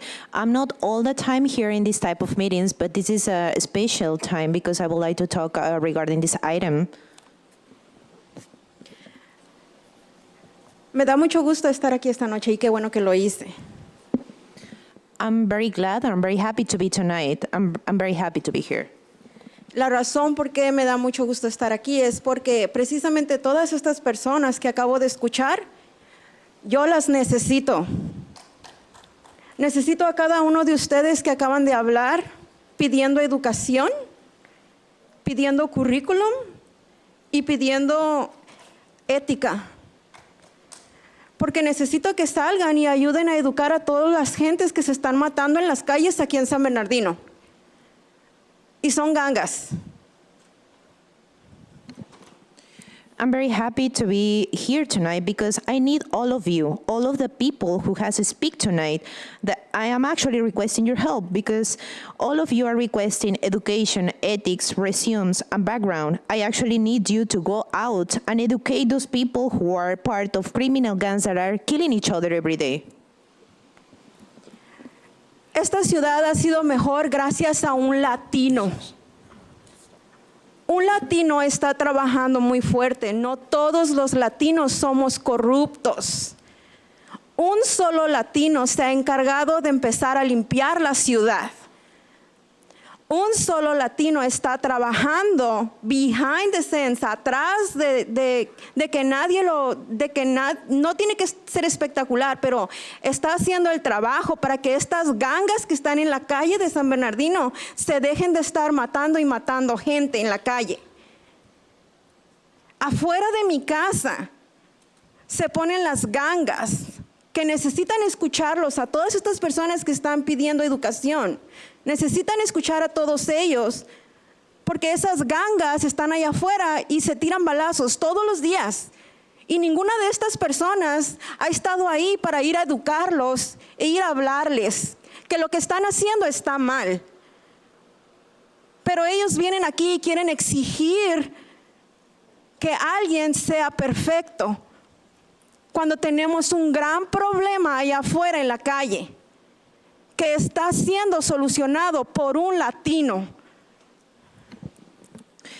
Actually, there is one Latino. It was just one Latino who brought a solution to this problem. What I'm talking about is because there are criminal gangs outside that they were shooting each other several times, and I need all these people to actually go out and educate them, because you are the ones who are requesting a specific person, an actually correct one, a perfect one.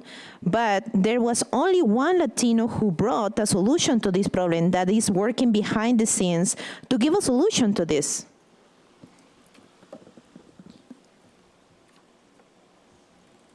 Toda esta historia la sabe la Mayor Helen, y ella conoce el área de donde estamos viviendo nosotros, en donde hay muchas personas que necesitan específicamente ser educadas.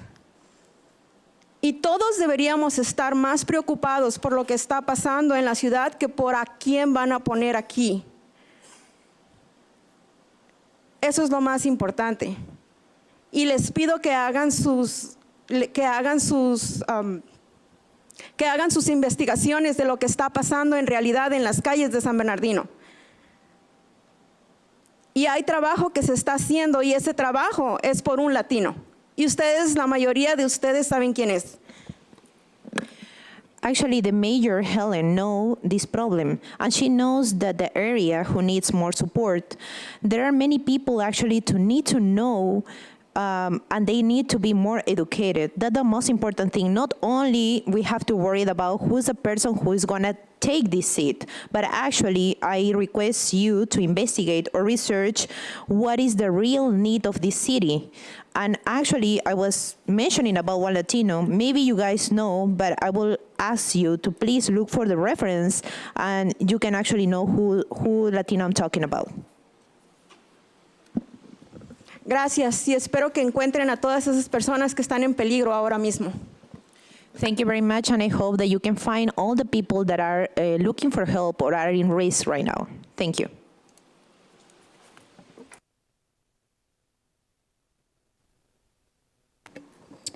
Jose Cortez. Jose Cortez. And then we have one Zoom speaker. The speaker with the last four digits, 1660. Please unmute your mic and address the council. You have 3 minutes.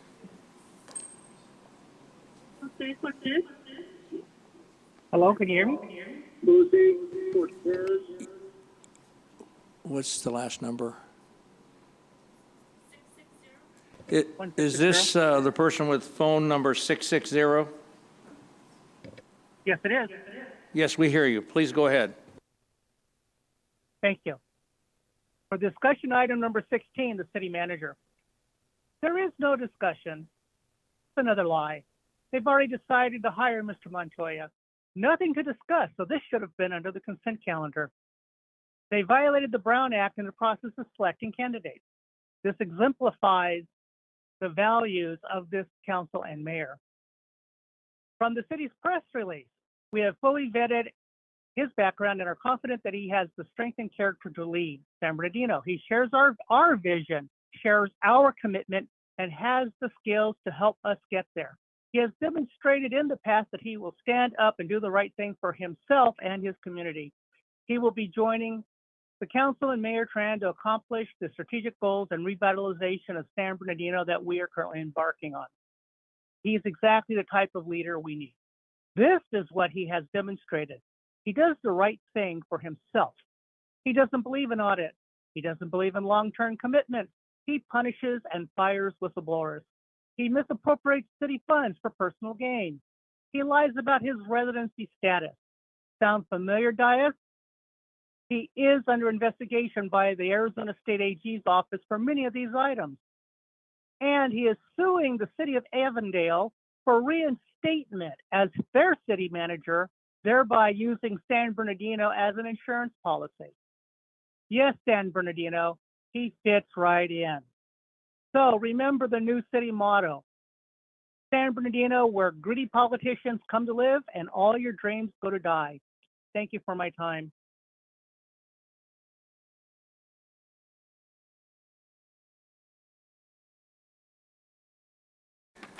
Please go ahead with it.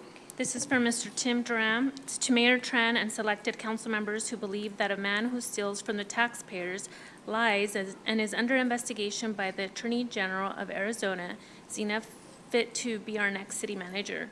How corrupt are you? You need to vote no on Montoya for city manager. Besides the list of criminal activity, he is literally suing his former city to get his job back. Charles Montoya is using San Bernardino to pay a paycheck. Sandra and Juan, are you so desperate for friends up there that you would follow Theodore and Fred this blindly? Are you still puppets? Kim and Reynoso are right. We need to look at everyone. Don't just handpick one person. Look all over in San Bernardino, not those out-of-towners who don't live here. Wake up, Tran. Wake up, puppets. Stop the badness. Vote no on Montoya. That concludes public comment for this item. Thank you very much. At this time, I'm going to, I think it only fair and appropriate that I introduce the man of the hour here tonight that's been referred to, Mr. Charles Montoya. I'm going to allow him to take a handheld mic and respond. Please, and respond to the comments that have been made here tonight. I think it's only fair, and I certainly hope everyone will give him the courtesy that he has given everybody else as you spoke tonight. So, Mr. Montoya, please, the floor is yours. Mayor, council, community. Mayor, council, community, if I may. A lot of what you all read tonight was wrong.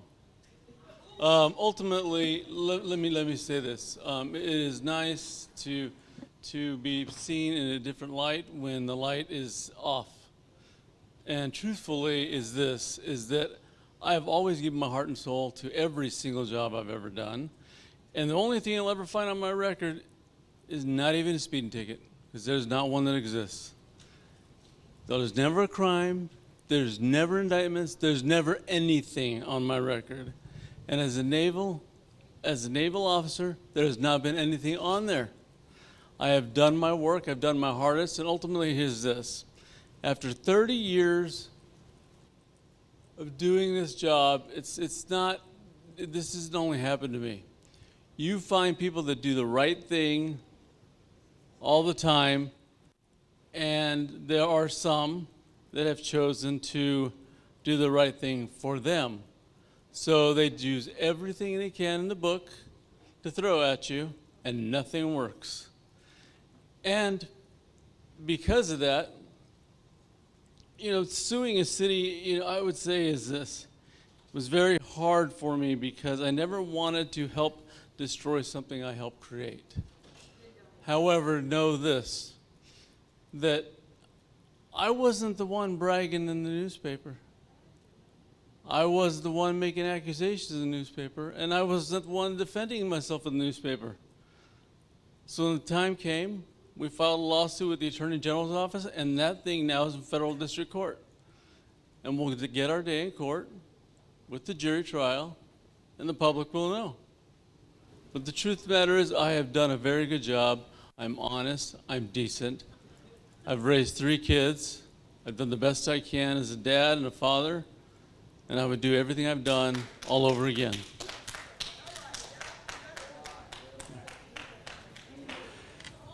Thank you very much, Mr. Montoya.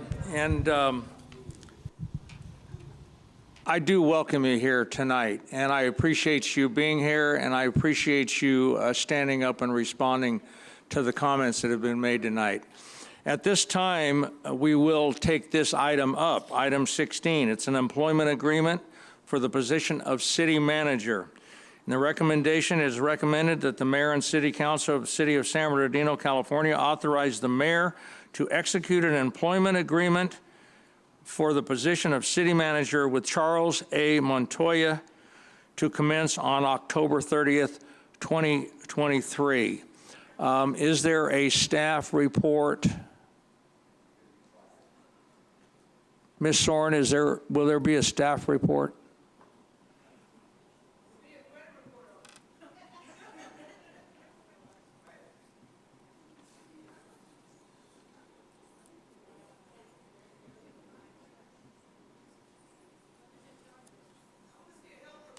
Please, please, hold your comments. Good evening, Mayor, City Council, Pro Tem. My name is Susie Soren. I'm the HR Director for the City of San Bernardino. And yes, we are introducing item 16. It is recommended that the Mayor and City Council of the City of San Bernardino, California, authorize the Mayor to execute an employment agreement for this position of City Manager with Charles A. Montoya. On October 11th, the Mayor and City Council discussed and provided direction to prepare an employment agreement appointing Charles A. Montoya as the City Manager effective October 30th for approval on the October 18, 2023 agenda. The employment agreement presented in Exhibit A sets forth the terms of employing the City Manager with a commencement date of October 30th, 2023 and continuing for a term of 3 years. Other terms regarding additional benefits and standard employment provisions are set forth in the employment agreement. The authorization to execute this employment agreement aligns with key target number 2, focus, aligned leadership, and unified community. It is recommended that the Mayor and City Council of the City of San Bernardino, California, authorize the mayor to execute an employment agreement for the position of city manager with Charles A. Montoya to commence on October 30th, 2023. Thank you very much. I would like to allow our mayor, who is joining us by Zoom, Ms. Helen Tran, to speak, and she has a comment and statement that she would like to make. So, Mayor, please go ahead. Thank you, Mayor Pro Tem. Good evening, esteemed Mayor Pro Tem, Council, and beloved San Bernardino community. Today marks a significant milestone for our city. This agreement comes as a result of rigorous deliberation and an extensive selection process. Mr. Charles Montoya brings to San Bernardino a wealth of experience, dedication, and a shared vision for our city's growth and prosperity. His resume is impressive, and his commitment to public service is unwavering. I'm confident that his leadership will be a catalyst for the positive transformation of our community. As we move our city forward, I would like to emphasize the importance of this decision and its profound impact on the future of San Bernardino. A city manager plays a pivotal role in shaping the policies and programs and services that touch the lives of our residents and businesses daily. I want to express my full support to appoint Charles Montoya as our incoming permanent city manager, who will continue the much needed progress and carry out the strategic plans initiative adopted by the Mayor and City Council on September 12th, 2023. I would like to take a moment to express my gratitude to our City Council and staff for their diligent efforts in the selection process. Your commitment to ensuring that we have the most capable leadership for our city is commendable. I would also like to take a moment to express my deepest gratitude to our interim city manager, Mr. Charles McNeely. His exceptional service as our interim city manager during this critical transitional period has been nothing but admirable. Your ability to make informed decisions, address challenges, and guide our team with wisdom and grace has been truly outstanding. Your leadership during this interim period has provided stability and assurance to our community, our city council, our staff, and myself. Your tireless efforts have put us back on track and given us clear direction to continue our mission of serving the residents of San Bernardino. Charles, I truly thank you. To the residents of San Bernardino, if approved tonight, I encourage you to engage with Ms. Montoya. Share your ideas, concerns, and aspirations for the city. This is a new beginning, and your input will be invaluable in shaping the path as we move our city forward beautifully. In closing, I want to reaffirm our commitment to the growth, prosperity, and well-being of San Bernardino. With Mr. Montoya as our city manager, I'm confident that we are taking a significant step forward. Together, we will build a stronger, more vibrant, sustainable, and more inclusive city. Thank you, and let's look forward to a bright future and transform San Bernardino together. Mayor, thank you very much for participating from 3,000 miles away, and I appreciate your comments. Thank you very much. And I'd like to open it up now to the City Council for any comments that, if you'll just let me know, raise your hand or get my attention. I'm sorry? Does anyone have a comment they'd like to make?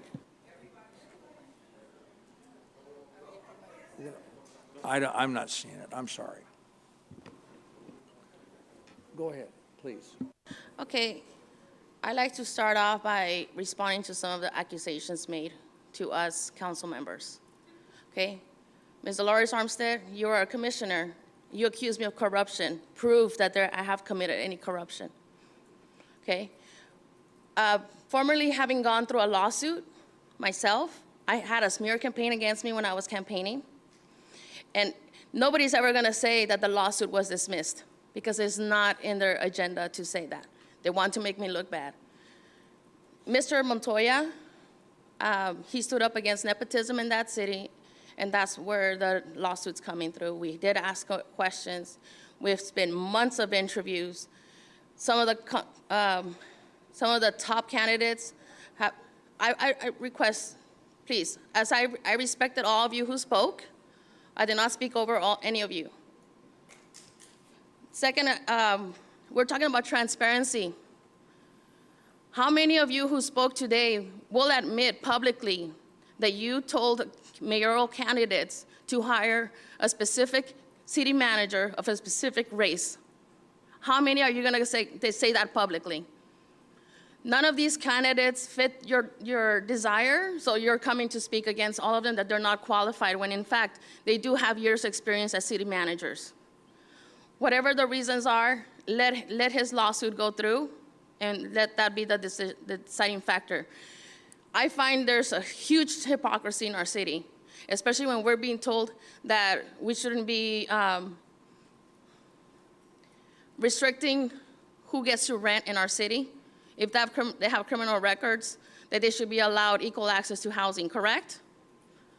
But then again, here's somebody who was accused of fired for cause for issues that did not pertain to the actual city. And if they were, did they give him any notification of it to correct those issues?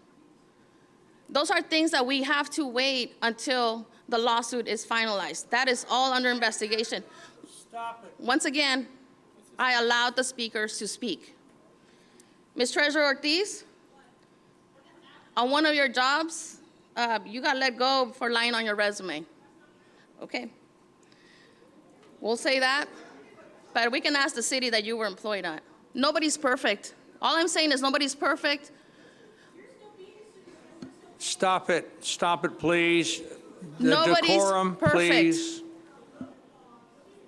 And unfortunately, to find a qualified candidate that has a clean record at this point with experience, it's going to be very, very hard. All right, you don't believe us? You don't believe us, okay. All right, so I just want to say those comments just to respond back to the accusations made against me about being corrupt. I want proof shown that I'm being corrupt, okay? If anybody has seen me vote at the council, I don't always vote in favor of my colleagues on this side. For anybody to be saying that from the mayor to this side, we have a hidden agenda. Our agenda is to move the city forward and have a permanent city manager as soon as possible. Dolores, you have lied under oath previously, and I pointed that out publicly. So, Mr. Charles McNeely, you have helped our city tremendously. You paved the path for the future of our city, and I commend you for that, and I've told you that. Mr. Montoya, you have big shoes to fill. I'll tell you that. As somebody who will be also supporting your appointment, just know that I too will be holding you accountable and making sure that you do reach out to our citizens, listen to them, and try to work with them as much as you work with our council and of course the city staff. The city staff needs a supportive city manager who's going to allow them to be creative with their job duties. As you saw earlier, Mr. Ernesto couldn't have done it without the support of our city manager. Liddy also is doing an excellent job. Susie, Christine. We have great staff. And let the negative comments that occurred tonight not sway you to hold any grudges on anybody. We have some great leaders that came up to speak. They're concerned, and I hear their concerns. But I want them to know that as one of the elected officials, I too will be holding you accountable. That is my job as a city council person, to hold our city managers accountable for the work that they do. So thank you. Thank you. Mr. Reynoso. I want to first begin by apologizing for what happened on Zoom. It's totally unacceptable. I'm sorry.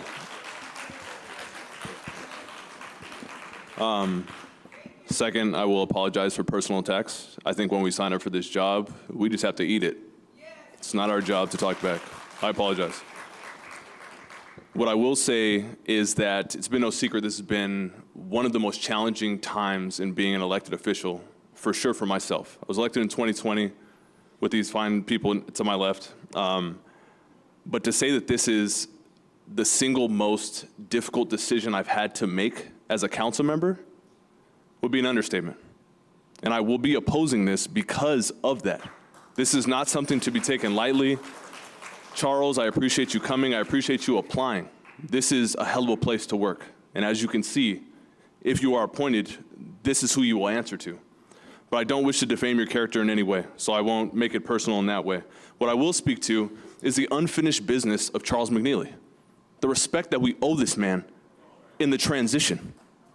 To let him know that, hey, you're leaving next week when you've been rocking with us for months, going hard. You've been a mentor to a lot of us who have accepted it, and you've been, honestly, maybe a little thorny to some who aren't used to getting things done. So I appreciate you, Charles. You've been instrumental in this city, getting on the right track. So I wanted to give you your flowers there, but something that's deeper, more than just this decision. I'm Afro-Latino. This is not a race thing. Making it about the first is not what it's about. It's never been that way. People are qualified, or you find them, I'm in the seat. You've elected me to deem someone qualified or unqualified. I do not feel he is qualified for this position. But last, and I want to end here because I do not want to belabor the point or feed the narrative of this being a circus, that we owe the staff who has worked under Charles, who has had more guidance and who has had to work under the unfortunate circumstances of previous city managers, to have a little bit more guidance and to see what a successful transition looks like. It doesn't happen overnight. It doesn't happen in one handshake. It doesn't happen with one meeting. You have to allow Charles McNeely, this is why I'm opposing it. Not totally opposed to someone coming on, But this being the single most difficult decision we've had to make looks like acknowledging that there is a time frame that we are still entitled to Charles McNeely, that he can still put these initiatives in place. We approved them as a bulk. Now we need to adopt them individually so that we have the correct steps, so that staff has further direction. I can see it, we can feel it. The staff are energized, the staff are being educated every day, they're being mentored. Some of these people will be city managers, but it doesn't look like leaving on a note like this. And so, Charles, I'm sincerely sorry for this. You know that we aren't behind it. And honestly, man, you've been incredible. It's emotional to see you go, man. It really is. But thank you.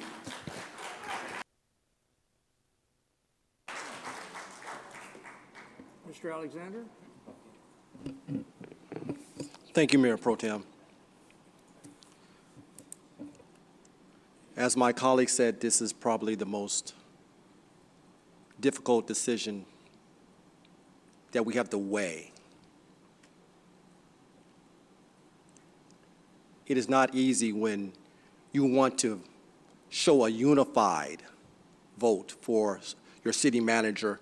You want to show a unified vote for the businesses that look upon this council, mayor and council. They want to see us unified, working in harmony when we bring someone on, because that's the future.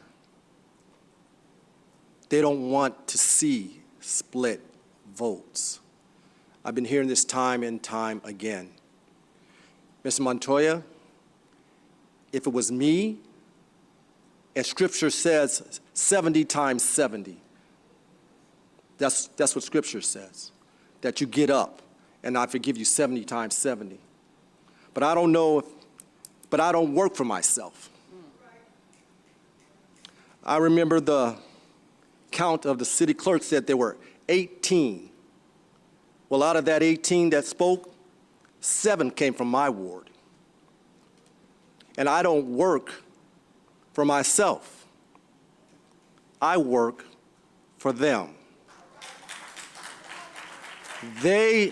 I have not received one positive comment for your employment. So the vote is not my own. If I'm a city representative and this is the most that my ward has come out and said, I can't do what my ward says I shouldn't do. So I'm not going to do anything else but what they say. So I apologize on that. But you as a naval officer, I want you to be successful. I need you to be successful. I will help you be successful as much as I can, but you won't get the vote here tonight because that's not what my constituents, whom I work for, want.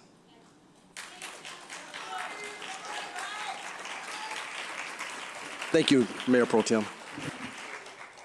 Ms. Calvin. Good evening, everyone. As my colleagues have already stated, this has been one of the absolute most challenging decisions that we have had to deal with, and I'm talking about the entire process. And what is not being mentioned here tonight is that we didn't just have 2 candidates, we had 3. And there was one who had not been fired from nowhere in his entire career. But that candidate is not before you because there was something that happened to threaten his employment where he works. And that should not have happened.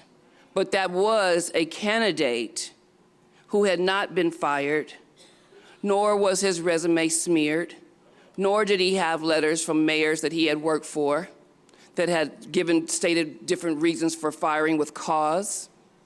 And that is what I am most disappointed about tonight. Because of that process, that there were those who decided to take that decision into their own hands and do something to make sure that that candidate could not come here. It was not the candidate's choice until his livelihood was threatened. So with that being said, I, as a business owner, and have been since I was 21 years old, it is very critical that we look to who we are hiring with the utmost, highest expectations that we can possibly find. It was stated that that person may not have been too good for us. I don't understand that type of language. There's no one that is too good for San Bernardino. San Bernardino deserves the absolute best. But something begins to erode away at our expectations when we continue to settle. When we continue to settle as a city, and I'm talking about in anywhere across the board in our city, when we begin to settle, it becomes second nature. And then it is just automatic, and it's what we do. With that being said, it is high time that the city of San Bernardino decides tonight that we will no longer settle. And what I mean by that, council member, is that we have to look to all of us. Every staff member, every community member. So that means that people, right, who go through our city and dump things on the ground outside, and then just cause for we to have to pay folks to pick it up or not, volunteering. It's across the board. It's everyone's responsibility. But tonight, I cannot spend your money on hiring someone that I would not hire for my business. And that is just the facts of it all. And what we need you to continue to do is challenge us every single time, because we work for you.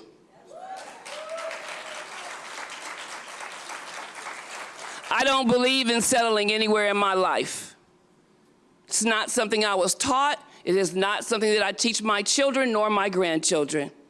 Nothing is too good for San Bernardino. We must continue to go and seek the best candidate for this position. And that is why it is my motion that we go back out and we look for the best candidate that San Bernardino can find. If we cannot do that at this particular time, City Manager McNeely has 30 hours per week, which takes us for 3 more months to be able to get us in a better position. It's not a lot of time, no, it is not.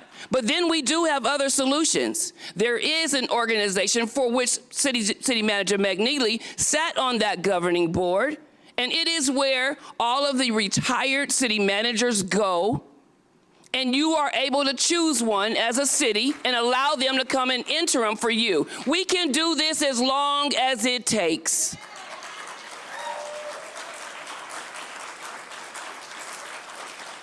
As long as it takes until we, San Bernardino, get ourselves in position to be able to bring the absolute best city manager to this city. And on top of that, if that is not our only choice, we just turned down in our strategic plan that was presented to us, we could have hired an additional ACM, assistant city manager, that would be able to help our current assistant city manager carry the load. Every city within that is measurable with our size of constituents has 2. But we turn that down. There are many changes. There are many options that we have as a city. We need to look to those. But the one that I will not be deciding or choosing to decide on tonight is that we choose Mr. Montoya as our city manager.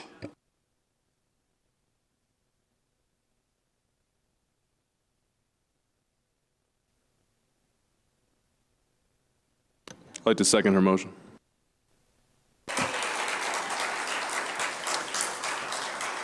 There's been a motion and a second. I'll make a substitute motion to approve the contract.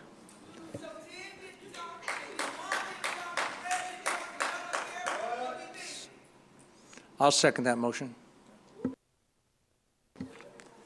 Okay, the substitute motion does take precedence, so we will now, unless anyone wants to speak any further, we will call for the vote on the substitute motion to approve the contract. Councilmember Sanchez, Yes. Councilmember Ibarra, Yes. Councilmember Figueroa, Yes. Councilmember Reynoso, No. Councilmember Calvin, No. Councilmember Alexander, Nay. Mayor Pro Tem, Yes. Mayor Tran. Yes. The motion passes 5-3 with Councilmembers Reynoso, Calvin, and Alexander voting in opposition.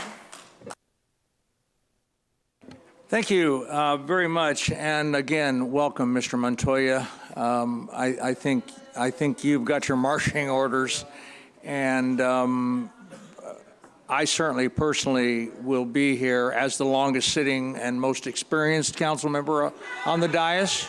Will be fully behind you. I've been through this process many times in my 14 years, and this has been a difficult process, to say the least. But thank you for being here. Thank you for responding, and welcome aboard.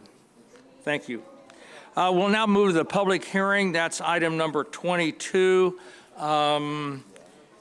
This is pathways to removing, no, is that right? Yes.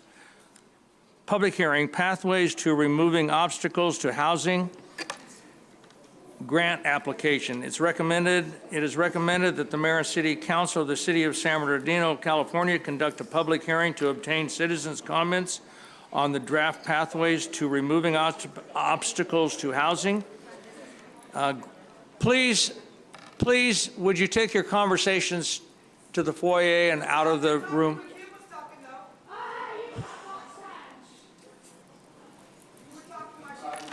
Please, if we could show some decorum, I'd appreciate it. We all would.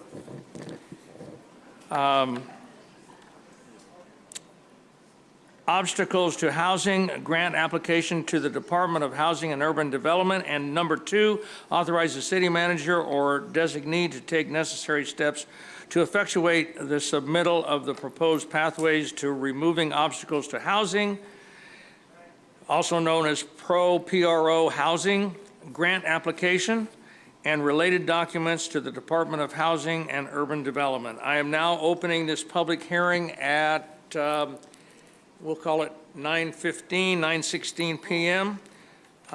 Could the city staff please provide the presentation Chair, for Chair, this if item? I may, I'd like to dispense with discussion and presentation and make a motion to direct staff to submit this grant on our behalf. Second. I have a motion and a second. Anybody asking to hear the presentation? What's that? Or is there anybody public comments on this item? We do not have any We have public none. comments for this item. Okay, so the consensus is that we move this forward? Well, I'm sorry?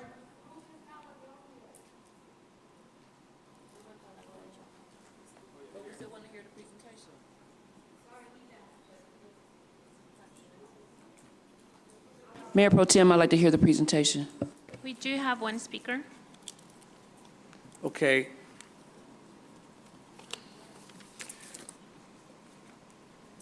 Does the public speaker come first or the presentation? Presentation. Okay. Well, let's go ahead with the presentation and make it as brief as you can. I think about 2/3 of the council is ready to approve this, so let's move forward. Yeah, I'm going to give you the simplified version. Thank you very much. So, good evening, council. I'm sorry if Mayor Tran is still on the call. Tonight, we're bringing before you the public hearing regarding the pathways to removing obstacles to housing, also known as pro-housing grant application. And basically, the city is seeking council's approval to authorize the city manager or its designee the submission of a pro-housing grant application in partnership with the Housing Authority of San Bernardino County. The actual pro-housing grant amount requested is $5.3 million, and it would be utilized to develop Phase 4 of the Arrowhead Grove project, which is set to yield 92 affordable housing units, and it will also incorporate a community center, which will include a health care provider as well as community-based organizations. and these activities will be accessible not only to the residents but to the surrounding community. Should the city be awarded this grant, the city would actually take the lead. We would be the lead entity as well as the fiscal agent, and the Housing Authority would act in the role of sub-recipient. I want to bring to Council's attention that our city's annual action plan, which was approved by HUD, did address the need for affordable housing, and the city understands that if it's going to meet this need, we must partner with well-established organizations like the Housing Authority. The city has partnered in the past multiple times with the Housing Authority, and it has yielded several affordable housing projects. Most recently, in 2017, the Valencia Vistas were developed, and that yielded 76 units. In 2017, there was the Olive Meadow, which yielded 60 units. In 2021, Crestview Terrace, it was developed, and it yielded 164 affordable housing units. And again, today, we're trying to move forward with developing Phase 4 of the Arrowhead Grove. Also, the $5.3 million, if awarded, would be leveraged with other funding sources that the Housing Authority has secured for this project. And then also, the development of this affordable housing project is something that's going to assist the city in meeting its RHNA objectives. It's just really crucial that the city begins to move forward in its housing pipeline, affordable housing developments that can assist our residents who are in dire need at this time. So without further ado, that's pretty much it in a nutshell. $5.3 million that we desperately need. We have a good partner, and if you do have any specific questions regarding the project itself, we do have representatives here tonight from the Housing Authority. Thank you very much. Do we have a public speaker? Yes. So Ruben Palagonia. Ruben? He left? All right, thank you. Then I will close this public hearing at 9:20 p.m. for deliberation and action. Do we have a motion? Motion to approve. Second. Oh, what? I didn't hear it. Okay, so it's been moved and approved? Okay. No, it's been moved. We have not taken a vote on the item. We need to vote on it? Yes. Yes, okay. Councilmember Sanchez? Here. Yes. Councilmember Ibarra? Yes. Councilmember Figueroa? Yes. Mayor Pro Tem? Councilmember Reynoso? Yes. Councilmember Calvin? Yes. Councilmember Alexander? Aye. Motion passes unanimously. Thank you very much. We will now move back to the balance of the public comments. I want to thank the Housing Authority personnel for being here in case we needed you. Thank you very much for your partnership and help and support. Thank you all. And we will now return to public comments. Okay, the following speakers, Lydia Zavala, Val Christensen, Wilbur Lynch, Mark Sprinkle, Frank Montes, Mike Hartley, and Malibu.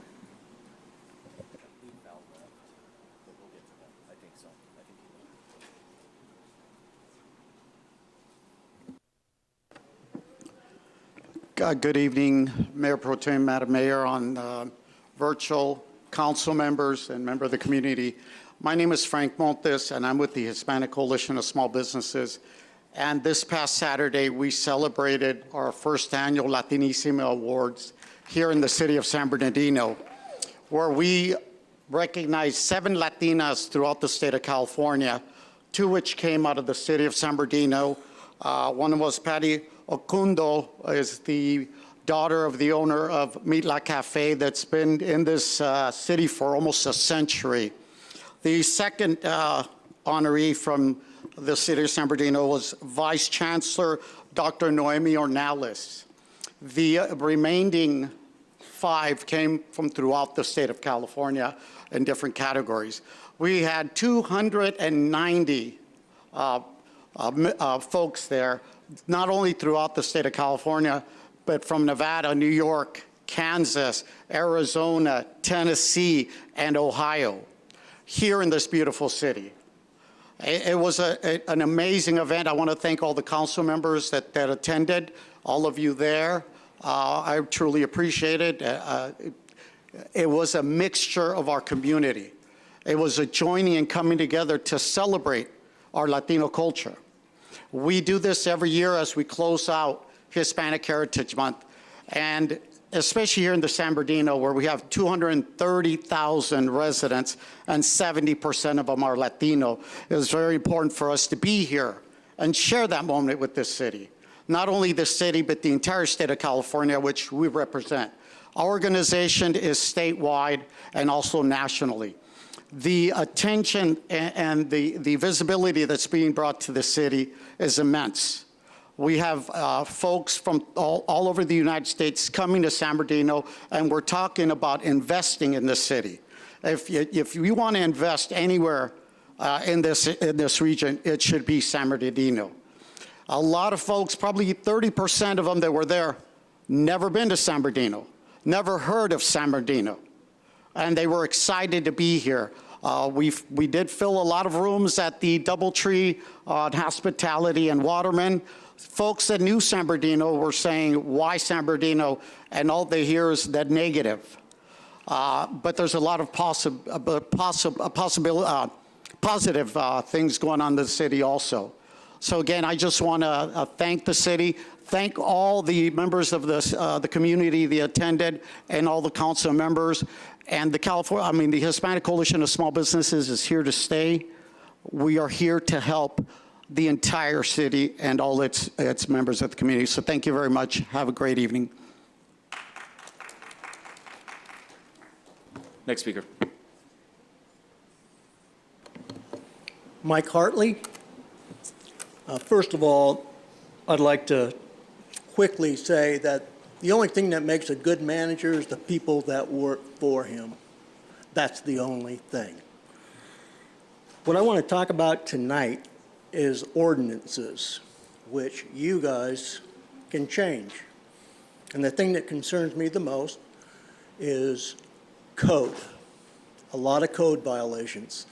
And the thing that bothers me, number one, is travel trailers being parked on the street, motorhomes being parked on the street, cars that are not running that are parked on the street, but they have current tags. The only thing parking enforcement can do is mark the tire. The thing we don't have anymore is how far it moves. It used to be 500 feet. Now all they just move it 2 inches, it's moved. It gets to stay there. We have ADUs coming up, and now California says that they can sell them as private residences. We are not going to have any parking on our streets. Now, you guys have got to do something. You guys have got to look at the ordinances and you've got to change them. And I have definitely talked to Chief Goodman about it, and Chief Goodman can only do what the law states. And that's it. I'm frustrated, he's frustrated, and trust me, Chief Goodman is doing a great job. I have just fallen in love tonight with Ernest Salinas. It sounds to me like he's the guy who should be in charge of Public Works. But that's just my opinion. He may not want it, but I want him. And we need to talk. That's it. Thank you very much for your time.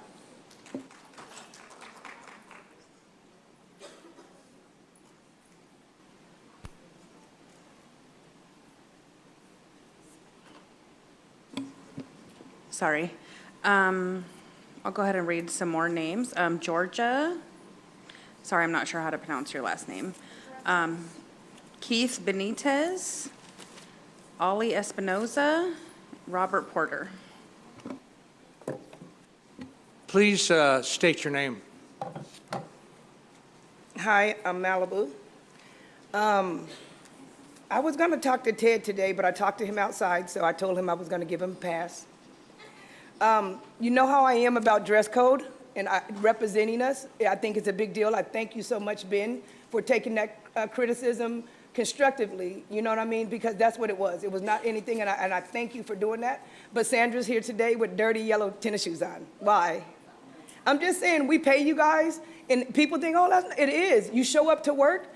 I used to be a school district teacher. We couldn't show up certain type of ways. We don't have a dress code. We don't necessarily need one, but we should show up to work like we're here to work respectfully, in my opinion. So I would not show up to the city with dirty tennis shoes on. And you know I love you.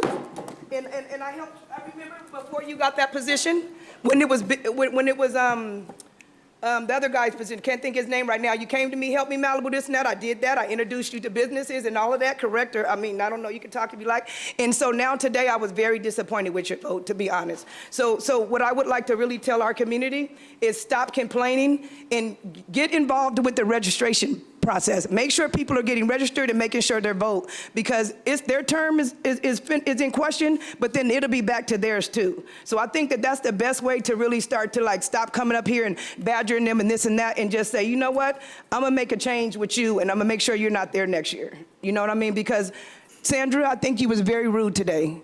Because whether you felt that they were wrong or right, you could have stated your point, but for you to say names and point, that was very disrespectful, and I'm very disappointed in you. Just like when I was talking and Ben was trying to talk back, I'm like, Ben, you don't get to talk when it's, so I'm gonna give you the same thing. You know what I mean? I love working with the city.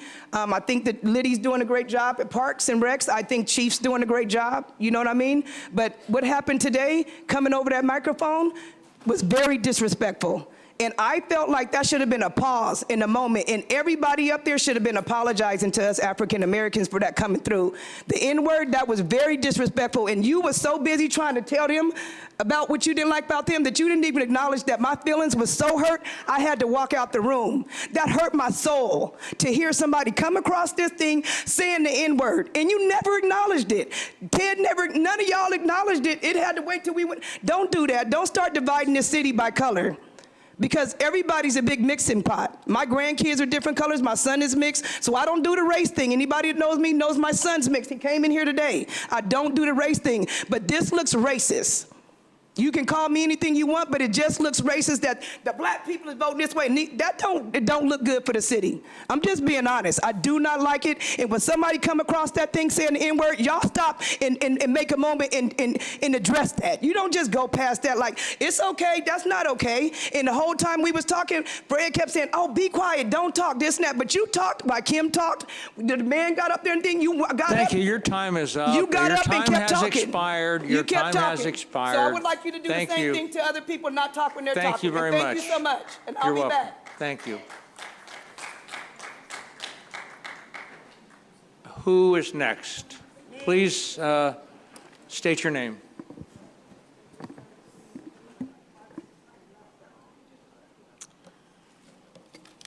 Good evening, everyone. We need transparency regarding the approval of Deputy Director position of Animal Services and the associated programs and initiatives mentioned. We deserve to know why we're spending an additional $10,000 to $13,000 per month on a new deputy director when what the shelter urgently needs are temporary kennels. The overcrowding is causing harm to the dogs due to constant fighting. Why aren't we hiring more animal control officers to cover our city adequately? Also, hiring more line-level staff is crucial for proper and adequate care of all the animals. The confirmation that there will not be enforcement of spay and neutering is concerning, especially since a significant portion of animals coming into the shelter are juveniles. The elimination of license checker positions has further exacerbated the crisis and now threatens our community with a potential rabies outbreak. I don't understand why this was approved. The mixing of intact males and females in kennels is leading to pregnancies in our very own shelter. These reckless decisions are exacerbating our current crisis. The limited operating hours and adoption schedule of the shelter make it difficult for those with full-time jobs from adopting. More days or extensive hours, why not add these? It's disheartening to hear that recent rescue commitments were not honored and animals were killed in error. Stricter protocols should have already been in place. The lack of policies, procedures, and empathy within animal services is evident and must be addressed. These errors have placed an overwhelming emotional burden on our networkers who are volunteers working tirelessly to find rescues for these animals and are heartbroken when their efforts are in vain. The top-level staff's failure to prioritize these animals necessitates an immediate and thorough investigation. You can tell us that this is a nationwide issue, but that shouldn't mean we should settle by doing absolutely nothing. Last, I hope this city manager is paying attention and listening to our needs and not distracted by legal battles. Thank you. Thank you. Robert. Mayor Pro Tem, Council, good people. Oh, and Mayor over in Washington, D.C., Mayor Tran. Hello, everybody. We're getting close to the festive holiday season of Halloween and Dia de los Muertos, right? So we can, get involved in these things. Now, if you're not going to give out candy for Halloween, you can go to some city events, right? So we have 2 city events coming up here for Halloween. We have the Trick or Treat here by the city of San Bernardino Parks and Rec, October 27th, 5 to 9. And it will be at the Al Gwynn Park, Vermont Community Center, right over there by the Little League Drive, so in the corner of our city. And we went last year and had a great time. We brought the kids. So, bring your kids, bring your grandkids, go out and have a good time, dress up and have fun, right? We got the Rocky Horror Picture Show on the 31st coming up. Then after that, we have the incredible Turkey Trot on Thanksgiving Day. So Mr. Damon Alexander, our Councilman Alexander, and Felicia, or our superintendent of our school board, will be throwing the Turkey Trot. So if you'd like to register for that, go to sbturkeytrot.com and register. I'd like to mention Route 66 was an incredible event. We had a great time. There is some areas where we need to fix the street lighting out there because I felt bad during the evening. Some of those cars didn't have proper street lighting, and they did feel a little unsafe, so we got to work on getting that. I know, the tweakers be stealing that stuff, so we need to take care of that. There was one more thing. Oh, yes, we had the official historic reckoning for the Enterprise Building, or the former Andresen Building, by the Native Sons of the Golden West. I was hoping to see our mayor and our mayor pro tem at this, because they are brothers within our fraternity, but maybe next time they'll be there. And thank you all very much. I love San Bernardino. Thank you, Robert. Do we have others? Okay, I'm calling these out again. Keith Benitez, Ollie Espinoza, Lydia Zavala, James Smith, Noemi, and Lawanda Rangel.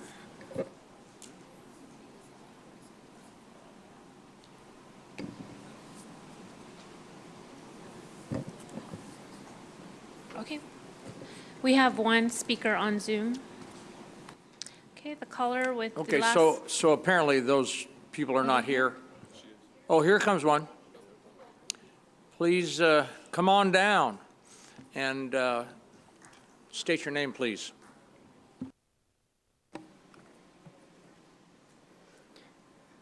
Noemi, my bad. I think I spoke on the wrong topic, but I came here today to speak about the city moving into the housing trust. Ironically, it's also noted that the city manager is the one who helps vote with that, so hopefully you all made the right choice. This is my last city council meeting, and after being born and raised here, earning my degrees out of CSUSB, raising my kid almost to high school completion because we gotta leave now, and after years of commitments to improving my city, being a commissioner for Parks and Rec, I've launched a zine that artistically shared the lives of my community, and those who read it got to feel a new connection to their siblings. And I'm finally seeing the hard work of my friends, flourish into art fests, founding grassroots organizations that benefit city residents, fighting for downtown revitalization, and making San Bernardino somewhere that people want to visit. But now we are moving away to where we can afford to live. It's not here anymore. And I know that we already went through Ben Reynoso. I'm gonna miss you as my council member. We already went through Ben trying to push for that. And unfortunately, there's a lot of people who already left. But yes, consistently with what everyone is saying, those on this side were very quick to vote it off. And they were also the ones who were laughing while people were trying to talk about their housing instability here in their own city. You all have only shown consistently to not go with what your constituents want. And now people like myself, soon others, are gonna be displaced from the city because you don't truly care about those citizens. I have been at that location in my apartment for 6 years. My rent wasn't raised that much, but coming out of that price from 5 years ago to now, there's nothing me as a full-time worker and a 2-income household, full-time workers can afford here anymore. We don't qualify for housing assistance, so we are out.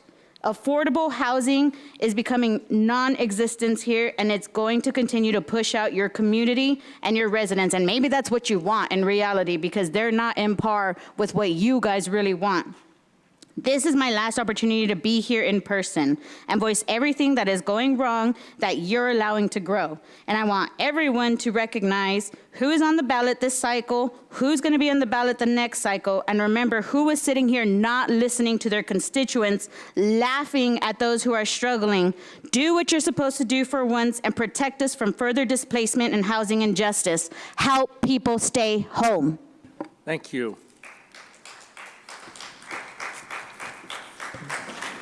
Okay, moving on to the Zoom comments. The caller with the last 4 digits, 1660, please unmute your mic. You have 3 minutes to address the council.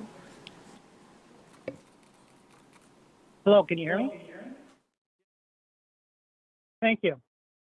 Hanke Shimin, voters of San Bernardino. First, too bad the council will only talk about the 66ers on opening day or after the season is over, unless it's Mr. Alexander bragging about taking his commissioners and friends to a game. Now, reminder to the voters of San Bernardino, the council, and Mayor Lidio. Last meeting, they had Luis Ojeda, July's Ward 1 Citizen of the Month and prime consultant in the city manager search, show that he is oath-keeping, proud boy, racist spirit, by accusing Ms. Calvin of racism. Typical GOP rhetoric and projection. Where are the interpreters at the commission meetings, Dias? And neither this Dias or community leadership in person or on social media has decried or denounced these statements. So politics as usual, it appears. And since I read the rest of this for the manager, I can end it with the new city motto again. San Bernardino, where gritty politicians come to live and all your dreams go to die. Thank you for my time.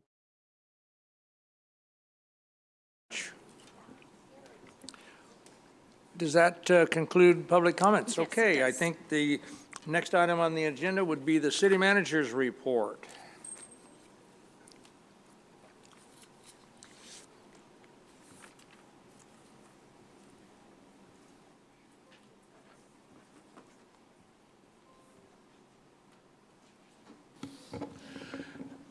Good evening, Honorable Mayor Pro Tem and City Council members. We'll have a brief report. Few great announcements to make for today. First, I don't know how many of you are out. I saw a few of you out at the Farmers Market yesterday morning, our debut Farmers Market. If you were not there, you missed about 20 different vendors selling everything from fresh produce to hummus to teas to honey to I think Liddy likes to plug the carnitas stuffed baked potatoes, among other things. If you missed it, it will be every Tuesday morning going forward from 8 a.m. until 1 p.m. I look forward to seeing you there. The food that you were able to pick up was delicious. Next, the library, the Feldheim Library was informed last week that the city will be receiving a $6.4 million grant to improve this facility. One of the things that will be improved will be the air conditioning for all of us that survive some of these council members in the summer with inconsistent air conditioning. In addition to air conditioning, there will be energy efficiency upgrades, air filtration, electrical systems, security, power generators, and other things. So I want to congratulate Ed Urjevec and the library, the grants division, and Public Works for successfully applying for and receiving this grant from the state library, $6.4 million.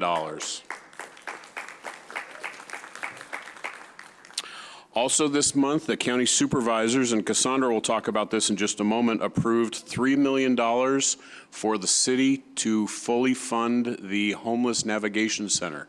The City Council and the Mayor had committed $18 million of the estimated $21 million costs, and last month the Board of Supervisors approved an additional $3 million to help fund that project. So we express our appreciation to the county and the Board of Supervisors for approving that funding. That's $9.4 million. So we've been talking about it for some time, but on Monday, the long-awaited... Oh, that's right. $5 million from Assemblymember Ramos, too, so that puts us at $14.4 million. That's a nice haul for tonight, so congratulations to everybody. The long-awaited mobile pet clinic was delivered on Monday.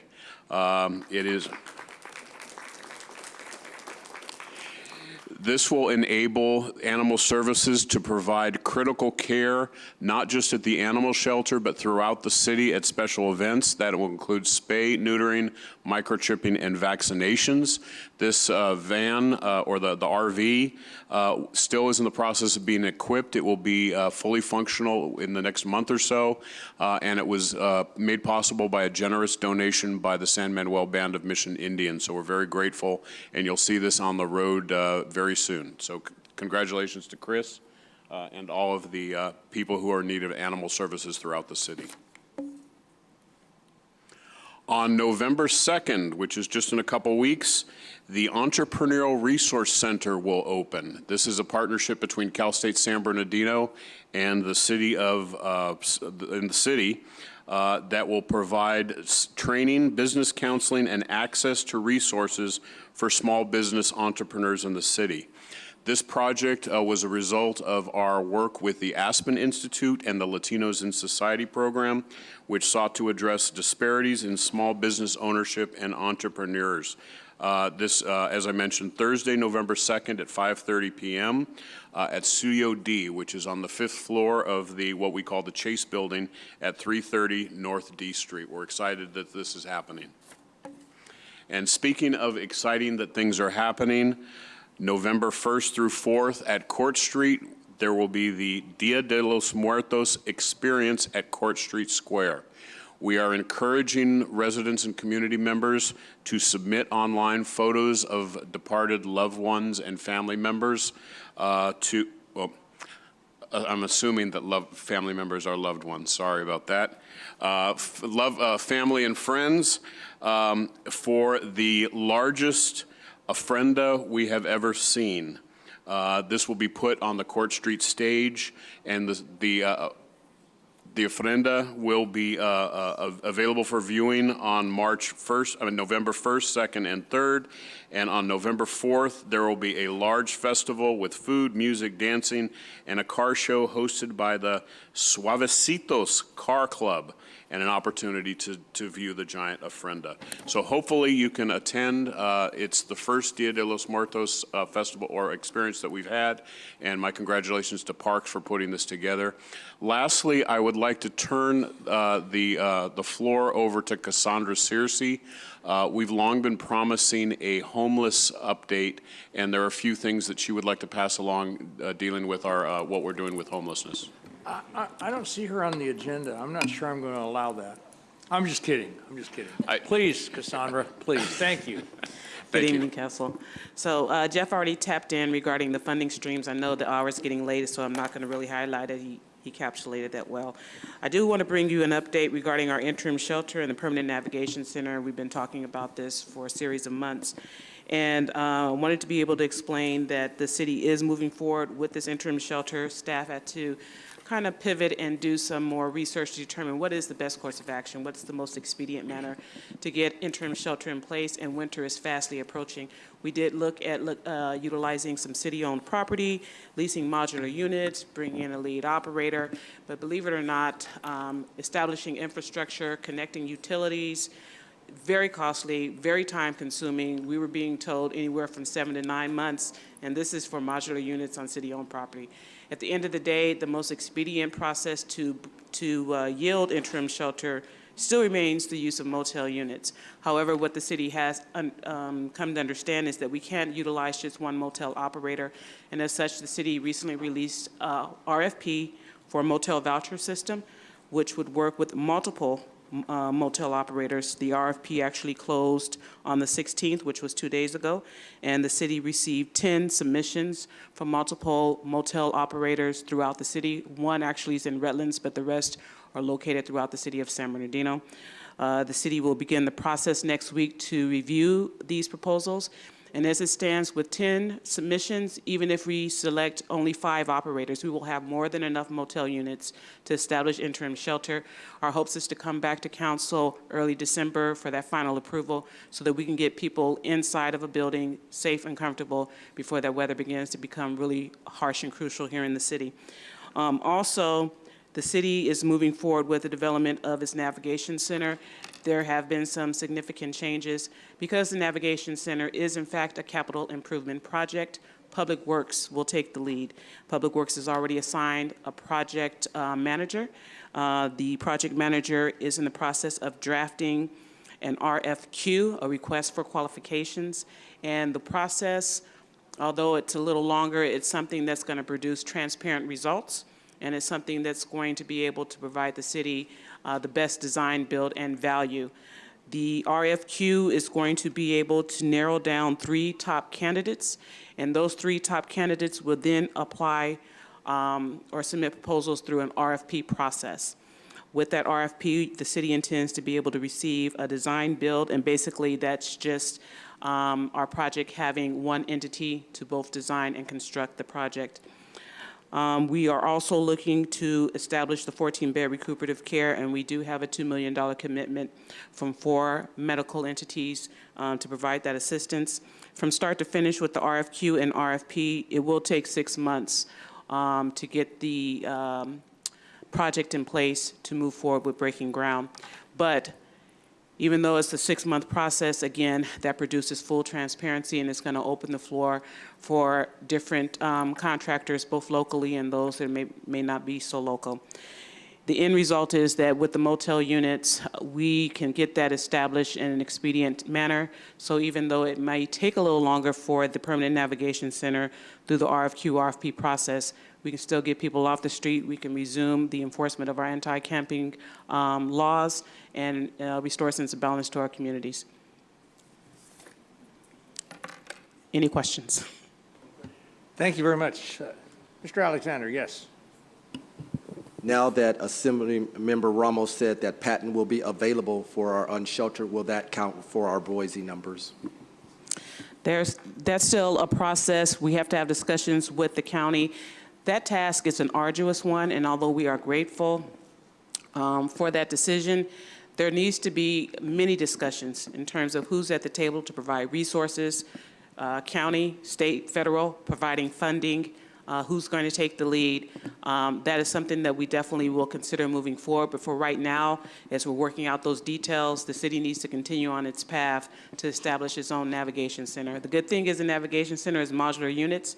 So if it turns out that we need to relocate to Patton, that's great. But my thought is that individuals with a higher acuity level more than likely will end up at Patton versus those that require maybe less assistance, case management, a little more on the moderate, mild side would be more preferable at the Navigation Center.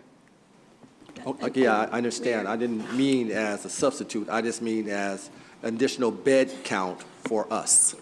And I just have to remind you, Mayor Pro Tem, this was not agendized. It wasn't even set forth in the published update. Well, I made that comment. I know it's an wasn't sure. important issue, and Yeah. I'm not trying to interrupt the Okay. important issue. I'm just Then trying. let's dispense with this one, and thank you for your report, and we can move right on. Thank you very much, Cassandra. And thank you, Madam City Attorney, for keeping us on track. Okay, now the consent calendar. Do we have any polls from anybody? Mr. Sanchez? Move to approve. Mayor Pro Tem, staff has yes. a poll. I'm sorry? Staff has a poll. We're Okay. pulling item 11 for some administrative. Item number work. 11 is Yes. going to be pulled, be postponed. Yes, we'll No, bring it back at a be- future be meeting. brought I want back, to know why okay. it's being pulled. Anyone else? We have a motion to approve the Staff, I balance. want to know why it's being pulled. There was additional work that was needed on the agreement, and so the department is moving to pull the item, so that when we bring it back, you have the most up-to-date version of the agreement that was negotiated with the county. And There- we expect to bring that back the first meeting in November.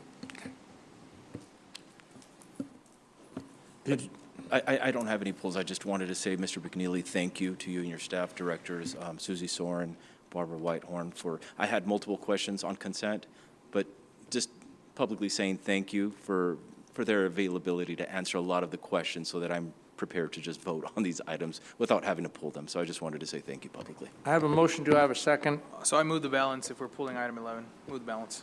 Do I have a second? Second. Motion and a second. Please call for the vote. Councilmember Sanchez? Yes. Councilmember Ibarra? Yes. Councilmember Figueroa? Yes. Councilmember Reynoso? Yes. Councilmember Calvin? Yes. Councilmember Alexander? Aye. Mayor Pro Tem? Motion passes unanimously. Now we will move on to the discussion items. Item number 17 is San Bernardino Regional Housing Trust Letter of Intent.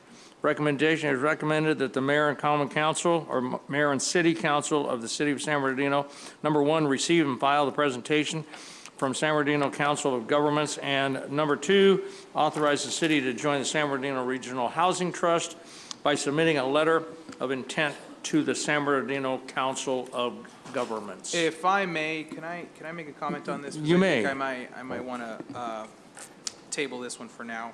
I don't know in what capacity, but this council has been able to opine already between having a regional, being a part of a regional housing trust as opposed to having the city's own housing trust.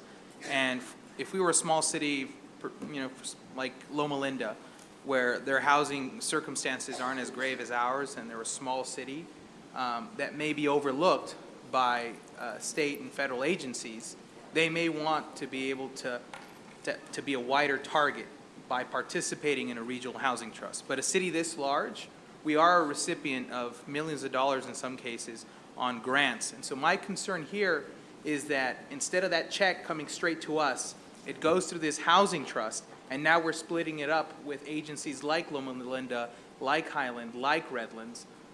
We are a big enough target, and we're almost, unfortunately, by design, the recipient or the intended recipient for a lot of these housing grants. So we, I think, should have our own housing trust. I can't remember in what capacity, again, we had already discussed this, and we wanted to look at the viability, or the feasibility rather, of having our own housing trust. So I would like that option presented to this council before we move forward for this. So I would continue this item. Do I need to move this out, or do I need to Mayor continue Pro this item Tem, to a specific date? So Are I we would able make a to hear the motion, report? I would make a motion that, to directing staff to bring back a presentation in December with an option on December? participating with the Regional Housing Trust, having our own, a feasibility study on having our own housing trust, and then we can make the presentation at that point as well. So that would be my motion. I would like to hear what the presenter has to state right here. It may clear up anything that the council member may have questions about. Okay, so Do we have a second to your motion?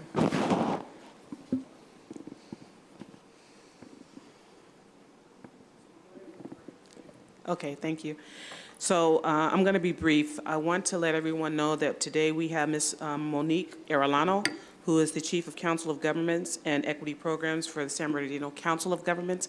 And I just want to highlight the fact that the city's submission of a letter of intent to participate in the Regional Housing Trust in no means commits us. It just gives us a seat at the table so that we can better understand the funding mechanisms that will come down to help us with development and preservation of affordable housing. I also want to add something that's very important. Right now, the city has recently reestablished its affordable housing pipeline. There are about 3 to 4 projects that we're looking at funding, and we're able to do such because we have surplus funds. And these surplus funds are available because for several years, there's been minimal activity in affordable housing in this city.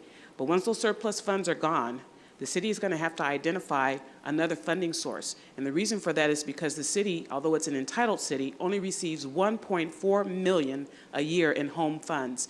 You can't hardly do anything with $1.4 million. We're definitely not going to meet our RHNA numbers. We're not going to meet the numbers that are outlined in our housing element. So at some point, we need to be able to establish a path where we can be competitive with various state and federal funding sources to help us increase our affordable housing. So with that said, I think I'm going to turn it over to Ms. Monique, who probably will answer a lot of your questions in regards to cost, in regards to how it's going to benefit the city and our city's residents if we join the Regional Housing Trust. You know, just before I get started, there was a clicker here, and it's not here anymore, so will you be able to move? Oh, perfect, thank you. Okay, good evening. I'm Monique Arellano, and I am from the San Bernardino Council of Governments. I'm the chief of the Council of Governments and Equity Programs there, as Cassandra stated. So we are the combined agency, Council of Governments Transportation Authority. I'm sure most of you know us as SBCTA. So just to give you a little context before I jump into what this is, we are a joint powers authority that's governed by a board of directors that includes one elected official from every jurisdiction and the 5 county supervisors. So Mayor Tran sits on our board, and she is very a part of this process internally as we've gone through this for the last 2 years. So we work from a regional perspective on issues that cross jurisdictional boundaries or that are a priority among multiple jurisdictions that they need kind of a lead and bring people together. That's kind of the job that we do. And so we look at these issues that affect multiple jurisdictions, such as housing, from that regional perspective so that you all don't have to do things on your own. You can work together and we can be that facilitator. So the item before you is really just a summary of the needs, benefits, and the efforts to establish a housing trust within our region. And this process has been ongoing since 2021. And we've been working with our city and county manager technical advisory committee to form the proposal that I'm going to be sharing with you this evening. So it's a lot of information, but I'm going to move through it as quickly as I can. I'm not seeing the PowerPoint. There we go. Thank you. Okay, so what is a housing trust? Essentially, it's a program or an organization that raises funding for things like new construction of affordable housing, the preservation of existing housing, financing for the purchasing of land for housing, pre-development loans, down payment assistance, and community land trusts. The benefits that we've identified, the first one being a flexible source of gap financing. So when, I'm sure you're aware, when affordable housing developers come to a city or to the county, they usually have compiled several sources of funds, and this housing trust can be one of those fund sources that can kind of be that gap filler so that the cities or the county don't have to put so much in. There is the ability to compete for state funds. There are state funds that are set aside specifically for housing trusts, and there is no housing trust that currently exists within our county, so we're just kind of leaving money on the table right now. It can be a targeted solution for regional issues. You are able to prioritize your board, your JPA that is going to be established through this trust will be able to prioritize the types of programs and projects that they would like to move forward. So it's not anything that is governed outside of what your body wants. And then it's the ability to pull resources. You are going to be working together with other jurisdictions. All of those monies go into a pot, and we can leverage those dollars across state or federal fund sources. So the vision and the goals, the main goal is to bring in funding and affordable housing to this region. We need to increase and preserve our affordable housing supply, increase equitable access to community resources, provide financial relief for vulnerable and cost-burdened households, and then protect against displacement and poor housing conditions. One of the constituents that was here earlier kind of talked about that displacement, which is awful that it's happening. So why do we need a trust? These stats are countywide. These are not specific to the city of San Bernardino, but essentially we have more than 20% of households that experience overcrowding.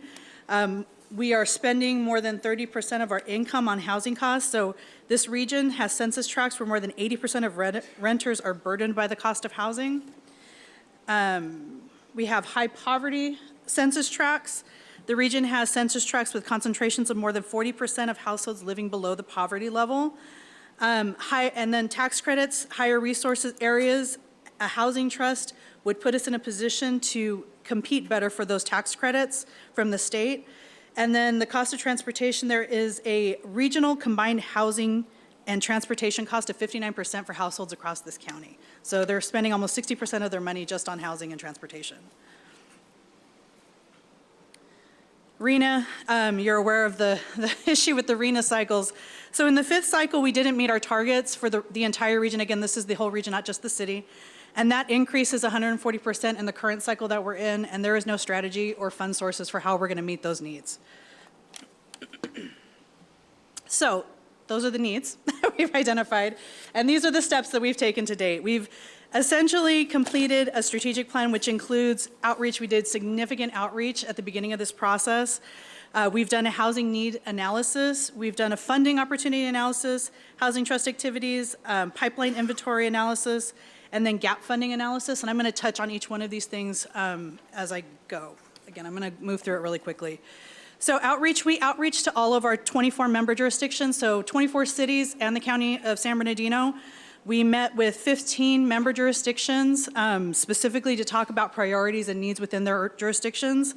And so far, since we've started this process, we've received 13 letters of interest from the other jurisdictions within the county. We've had interviews with outside organizations, including existing housing trusts, to identify what the best practices are and what our lessons learned can be. And then we've done group presentations. We've presented to our board and to our ad hoc committees several times, the City County Managers Technical Advisory Committee, the planning directors, and several city councils. So the funding opportunity analysis, we've identified that these are the funding options for what the trust can bring in. We're going to be, the heavy lifter here is going to be our grant funds. The Housing Trust is going to be very aggressive in pursuing grant funds at the state and federal level as well as the local level. I mean, the county's just put out a bunch of money for homelessness opportunities, and those are priorities that the cities have identified as being a part of funding for the Housing Trust. But there are other things like VMT mitigation banks and earmark funds that we're going to be aggressively pursuing as well. So this is an inventory of our affordable housing over the last 5 years. I know it's really hard to see, but essentially the blue dots are existing over the last 5 years affordable housing projects. And this is not a comprehensive list. This is the list that have received tax credits from the state.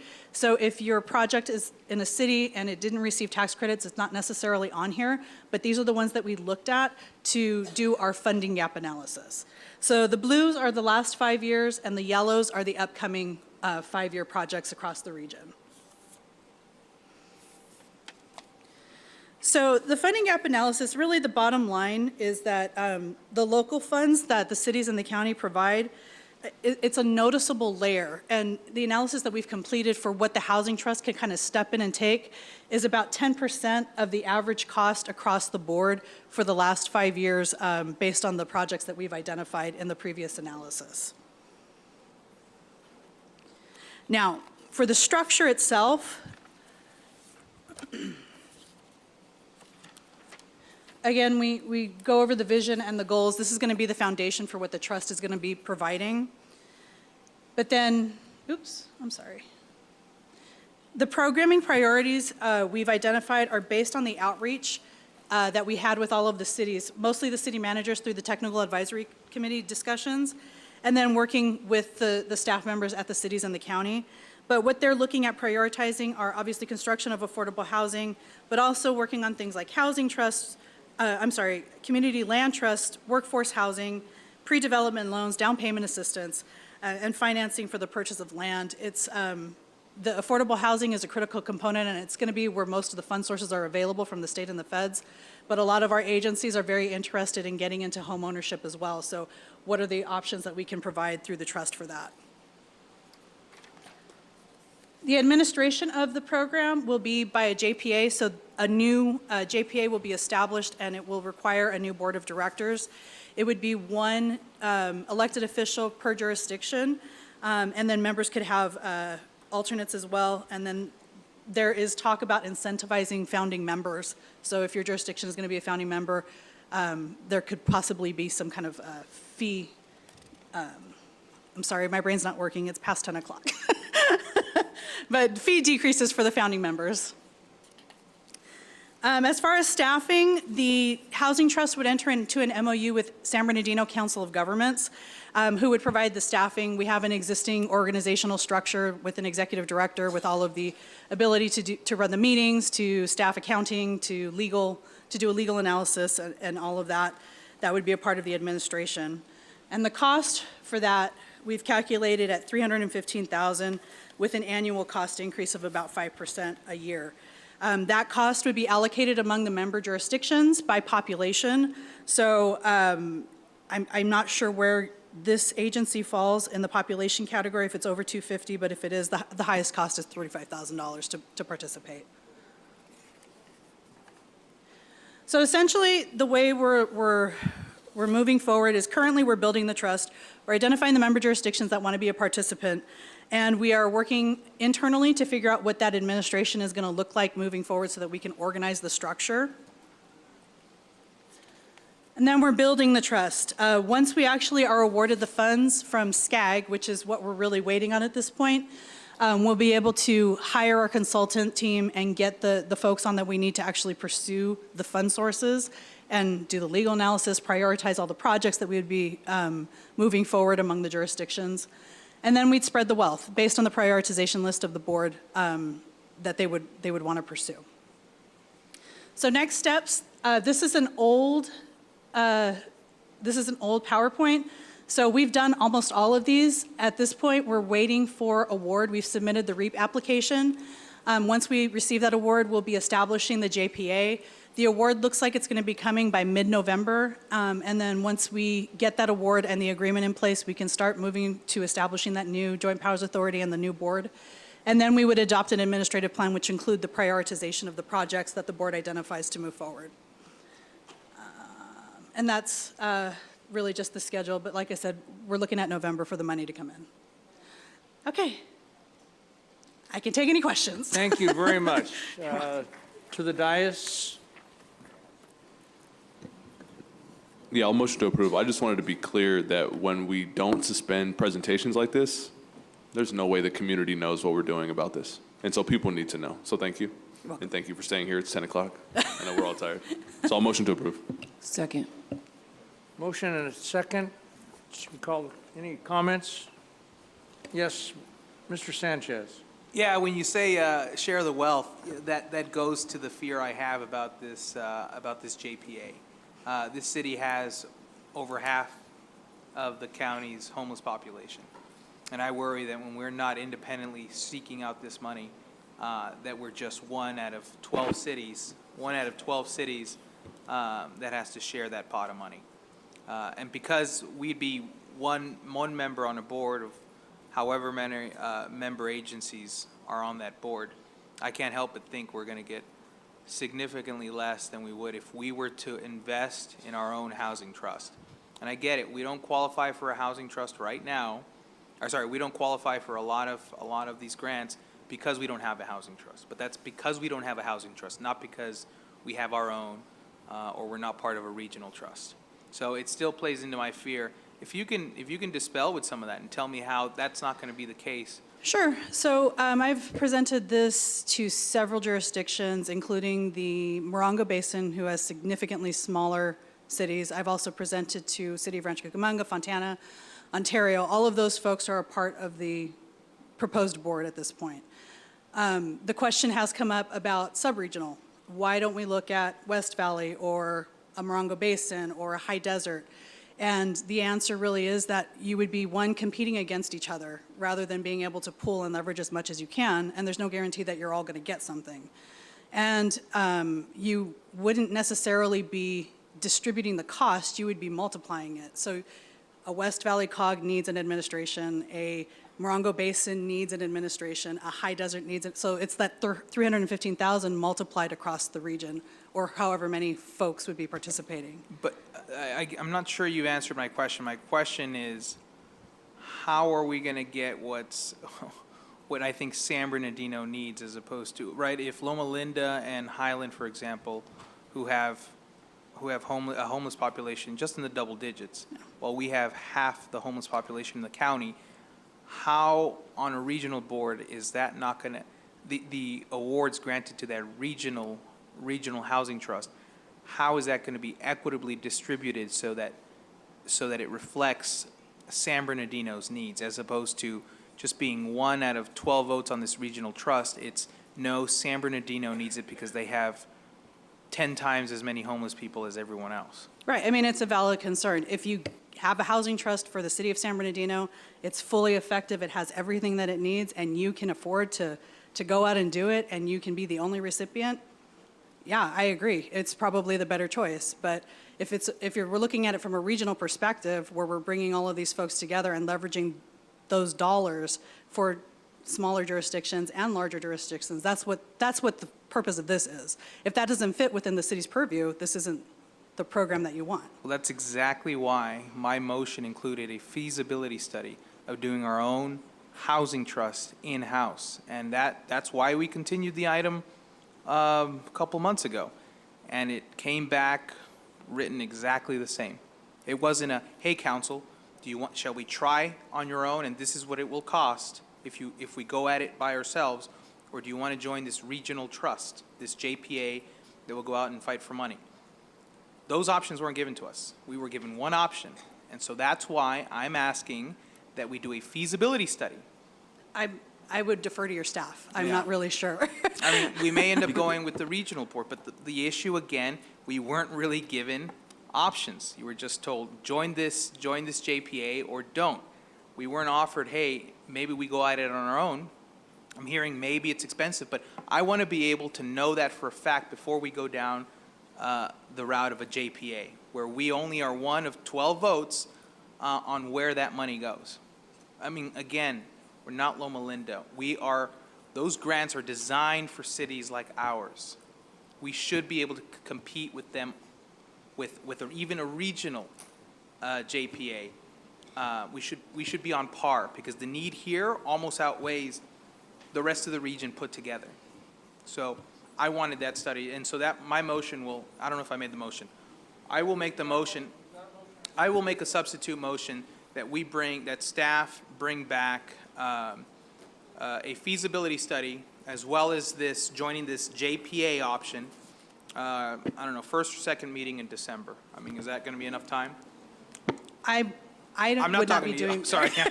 I know, no, you're not our staff, and I know Cassandra made a very how shall I say, commendable effort to try to get us to approve this tonight. She almost convinced me, but I just want to make sure that we aren't leaving anything on the table, that we've sought out every option and really seen what's best for San Bernardino. And I thought we had done that a couple months ago, but again, this item comes back exactly the same. And I'll second it, because that is my recollection of a couple months ago, and that is what is lacking tonight, because that was the request from a few months ago. Okay. Oh, Mr. Alexander. No, I'm just waiting for Cassandra Search to give an answer. Well, how long how long is that feasible? Is that timeline feasible? Yes, I'm sorry. First of all, I wasn't aware of that the motion was made a couple months ago, so. The motion right now is a substitute motion from Mr. Sanchez regarding a feasibility study. Yeah, in terms of feasibility study and full transparency, the Housing Division will hire a consultant to assist us with that, because that is something that's very time-intensive and consuming, and we do not have the capacity to move forward. So I just want to put that out there. I don't think that will be available in December, but And that's something we can definitely move forward with maybe in January, early February. Cassandra, if I might give you some info as far as a timeline. We've been going through essentially, this is all part of a feasibility that we've been conducting. It took us about 2 years to get to this point. So it's a process. How does something like this take 2 years? Because we're talking about maybe a division in housing, a division in economic development. We're talking about staff. There's a lot of staff the- hours. So how does it take 2 years to find out? Maybe we're not talking about a feasibility study, Councilmember Sanchez. Maybe we can use a different word, maybe come back with a staff recommendation instead of a I feasibility think they're study. making a recommendation. Well, I mean, no, with our own housing trust. That's what he wants to get to. I Yeah, agree with that, yeah, and and it's going to come may- back it- as it we may don't, s- we recommend not to do it and to go with them. Right, but Yeah. instead of using the word feasibility study, just use the word staff, come back with a recommendation for our own housing trust, and then that's how staff come back with our recommendation. Can Cassandra, Cersei, and them come back within 30 days? She with just the- said she can't do that. Okay, well, They're, what- they're not funded for it, they don't have Not the for resources. for a feasibility study, but just for So a you- Well, they're making a recommendation right now. yeah, but not for our own housing trust. They're basically recommending that we should join them, which is essentially don't try your own. And if you want to try your own, it's going to take 2 years, or it's going to take more money or a consultant. It's a bureaucracy, another bureaucracy. And I understand. And what is your timeline by the time that we have to join this? Because I brought this forward, so I thought it was a done deal. So the board approved it upon award of the SCAG dollars, which will be in November. Once we have that agreement from those award dollars in place, we can move forward with establishing the JPA, which is looking at this point, January, February, where we move to start. So having a full JPA in place, I would say summer. So there's time, but I don't know if there's time to do. So we're looking at potentially what, being one of 24 cities that's on this JPA? How many? No, we have 13 that are interested with, they've given us commitment letters. How many more are you soliciting? This is 14. Is that it? 14 only? Those are the ones that have given me, that they're interested. But I mean all the cities that you're We've- soliciting. we Because if we're have looking at 24, We have contacted all of them, but the ones that have given us letters are the ones that we know are interested. We either have received no's or lack of interest from the others. because this is, there's two things to take into account here. I mean, one of the selling points is that, well, it's only going to cost us $26,000 in JPA fees, or whatever they want to call it, a year. But when you're one of 14, 18, 20 cities, how much do you think we're really going to get? Oh, you will receive at least your return on investment, if not more. Return on investment, so we're going to get $26,000 a year? Whatever that would be. No, I want millions. So I want millions, and we perhaps- need it. Perhaps wait I a can minute. Okay, provide some additional insight. So with a regional trust, so just kind of stepping back, I think as Ms. Cersei indicated, San Bernardino is rebuilding its housing staff. We get $1.4 million in home funds. That's it for housing. That's it going forward. Previously, 10 years ago, 11 years ago, we had redevelopment funds. That was our 20% set aside in redevelopment. That was our money to provide housing for our entire community. That is the money we were using to buy properties throughout the city for housing. That was our money that we were able to provide gap financing for developers coming in to help offset their, to really supplement for their tax credits, their gap to build affordable housing. Yeah. We do not have any of that money anymore. Now, establishing a separate trust is something that could be explored, but right now, we don't have the staff resources to actually, and the funding to actually fund to the extent of having a director and establishing a full trust to manage that type of organization at this time. So there is benefit for the city to participate. It's similar to the County Housing Authority. They have money. They get their own allocation of home funds. They will allocate some of that to the city of San Bernardino to help supplement our funding or actually provide full funding for some of our affordable housing projects. So we rely on the Housing Authority quite a bit to assist in affordable housing in our community. And with looking at the trust and kind of the outline of the programs, it really isn't focusing as much on homelessness. It's affordable housing, providing tax credit, for those projects that get tax credits. And I'm relying on, the information that we provided in the presentation is that there's other money coming down from the state. So there is that benefit, that synergy with an organization, if that helps, the council in considering it. But for us to go back and establish our own trust, it is going to take some time. We could, do the feasibility analysis. But when it comes down to your housing funds, you have $1.6 million. You are spending general fund on housing. And the goal is to get more money in for creation of that. So how many people are in our housing trust right now? In our housing department? No, our housing trust. We don't have one. We don't have one. Correct. So you keep on saying, we haven't gotten any of this money, so that's why we should join this regional housing trust. But why then, the reason we're not qualified is not because we haven't joined their regional housing trust. The reason we haven't received the money is because we don't have a housing trust. So we might qualify for millions of dollars more if we had a housing trust, not because we didn't join their housing trust. So that's what the issue is. And so this is one where staff should have included, hey, the reason why we go and join a JPA is because you're going to need 300 people for a housing trust in a city our size. You see, nobody here, can anyone on this council tell the people out there what it takes to have a housing trust in the city of San Bernardino? Do you need a director? Is it part of a department? Is it 5 people, 10 people? What kind of budget do they need? None of that was there. Okay. And I'm worried that we're going to end up going down a dead-end road, joining this agency. And my colleague Figueroa said just right, because I had said, well, maybe we go down this road, and if we're not getting any money back, then we start our own agency, or we start our own housing trust. So once we're down this road, we're not going back. We're going to be a member in this JPA. And of course, legally, we can always get out of it. But once the momentum carries us towards joining this JPA, we're not leaving it.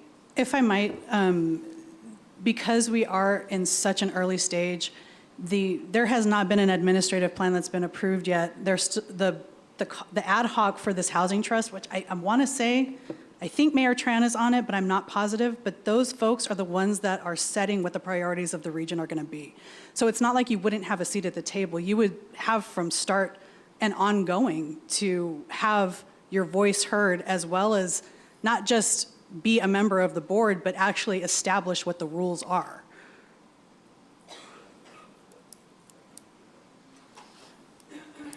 It's a difficult decision. Okay, We've had a lot of difficult decisions Ms. tonight. Ibarra.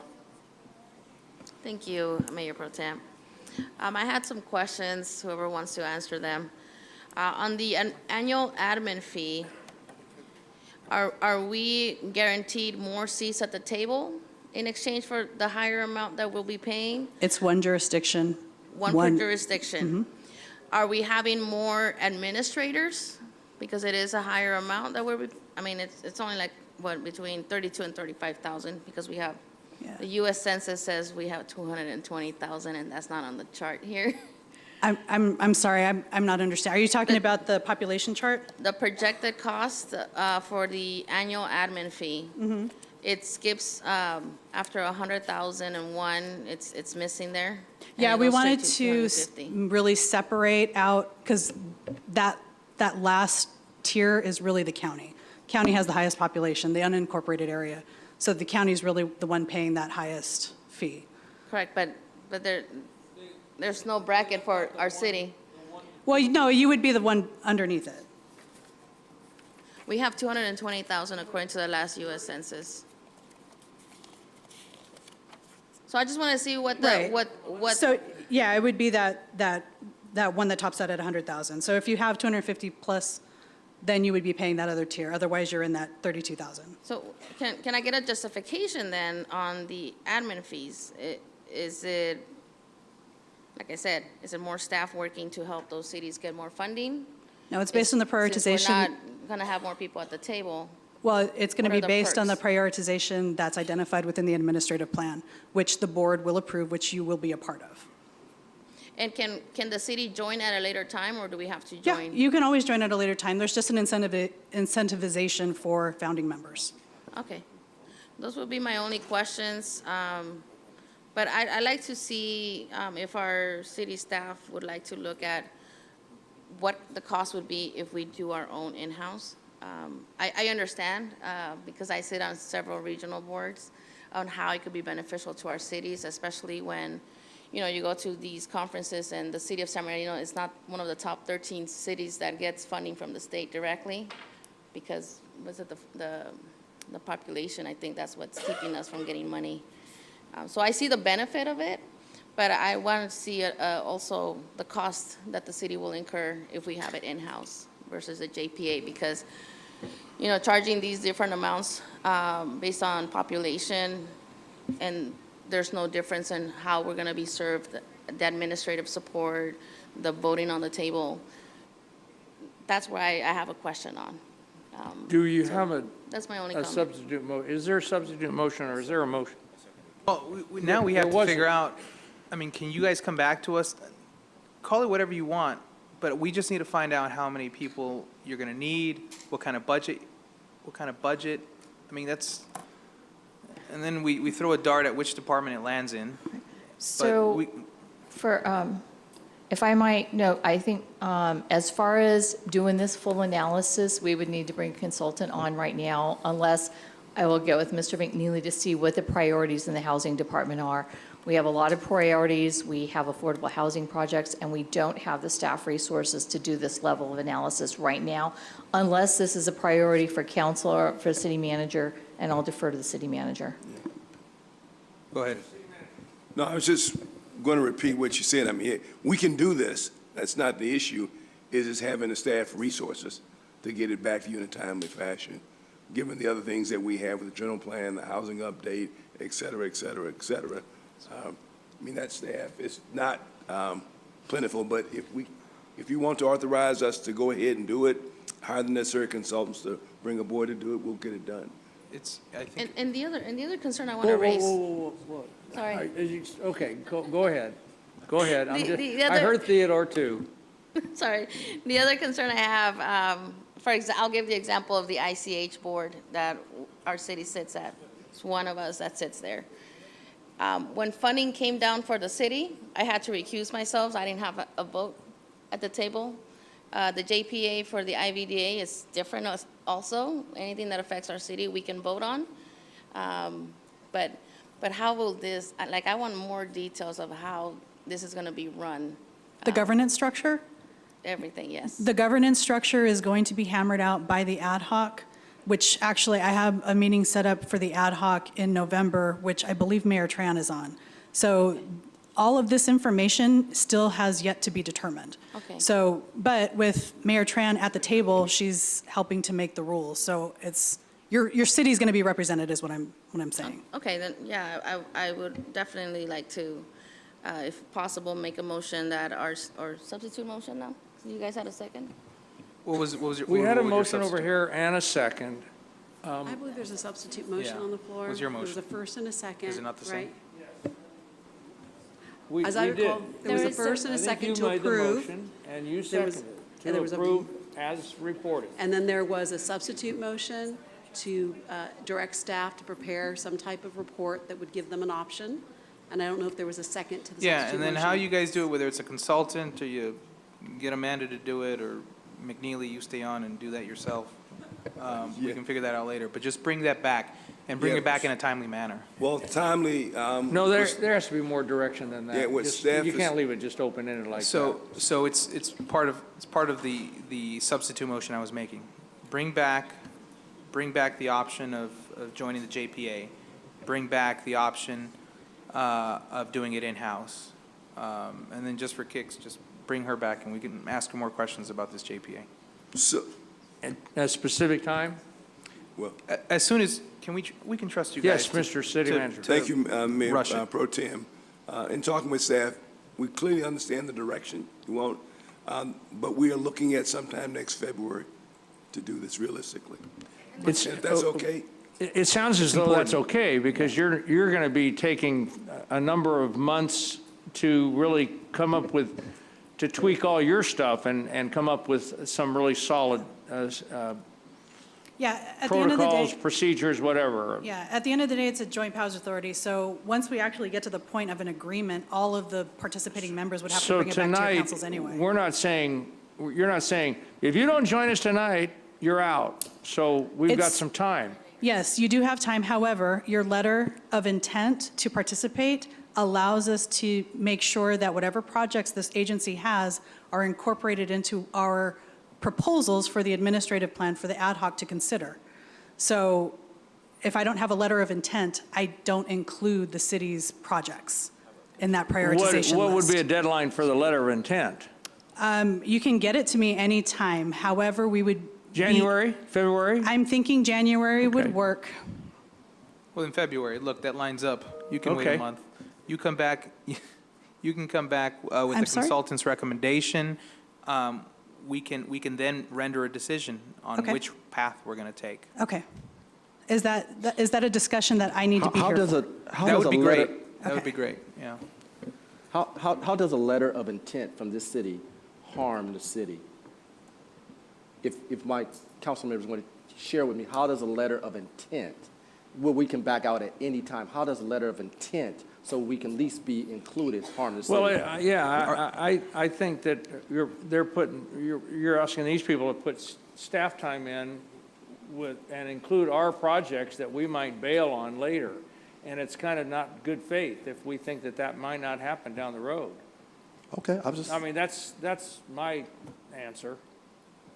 And look, we're not saying that we're not going to join the JPA. I mean, staff could say, hey, the consultant said it's going to cost $50 million a year to run your own housing trust, at which point we say, okay, we're going to join the JPA. But we should have been allowed those options. Do you have you've got a substitute motion, Yeah, that's correct? fine, yeah. Do we have a second to that? Could I make one note, Mayor Pro Tem? Yes. So the letter of intent just lets them know that we are interested. During this interim period, until everything's fully established, they are not prioritizing projects, is that Okay. correct? No, we will be. You will be We prioritizing are looking at projects. the projects within the jurisdictions that we've received letters from. And at what point will you start that evaluation? We are starting that evaluation once the awards come, so January. So January will be the time you're going to start reviewing those, so that, okay, thank you for clarifying that. So we could have a letter of intent sometime between now and January, Absolutely. if we choose. And when that's done, we pay our fees, right? Once the Okay, JPA so- is established. I have a substitute motion. Do I have a second? It dies for lack of a second. Wait. Can you read it? I've heard this substitute. Do I have a second? Please, thank you. Mr. Sanchez made this substitute. Do I have a second? I'll second. So we can have our city clerk say it for the record. Bring back a staff report with the options for the city to have its own housing trust and the option to join the regional trust, housing trust. Yes. In January. Yes. Okay.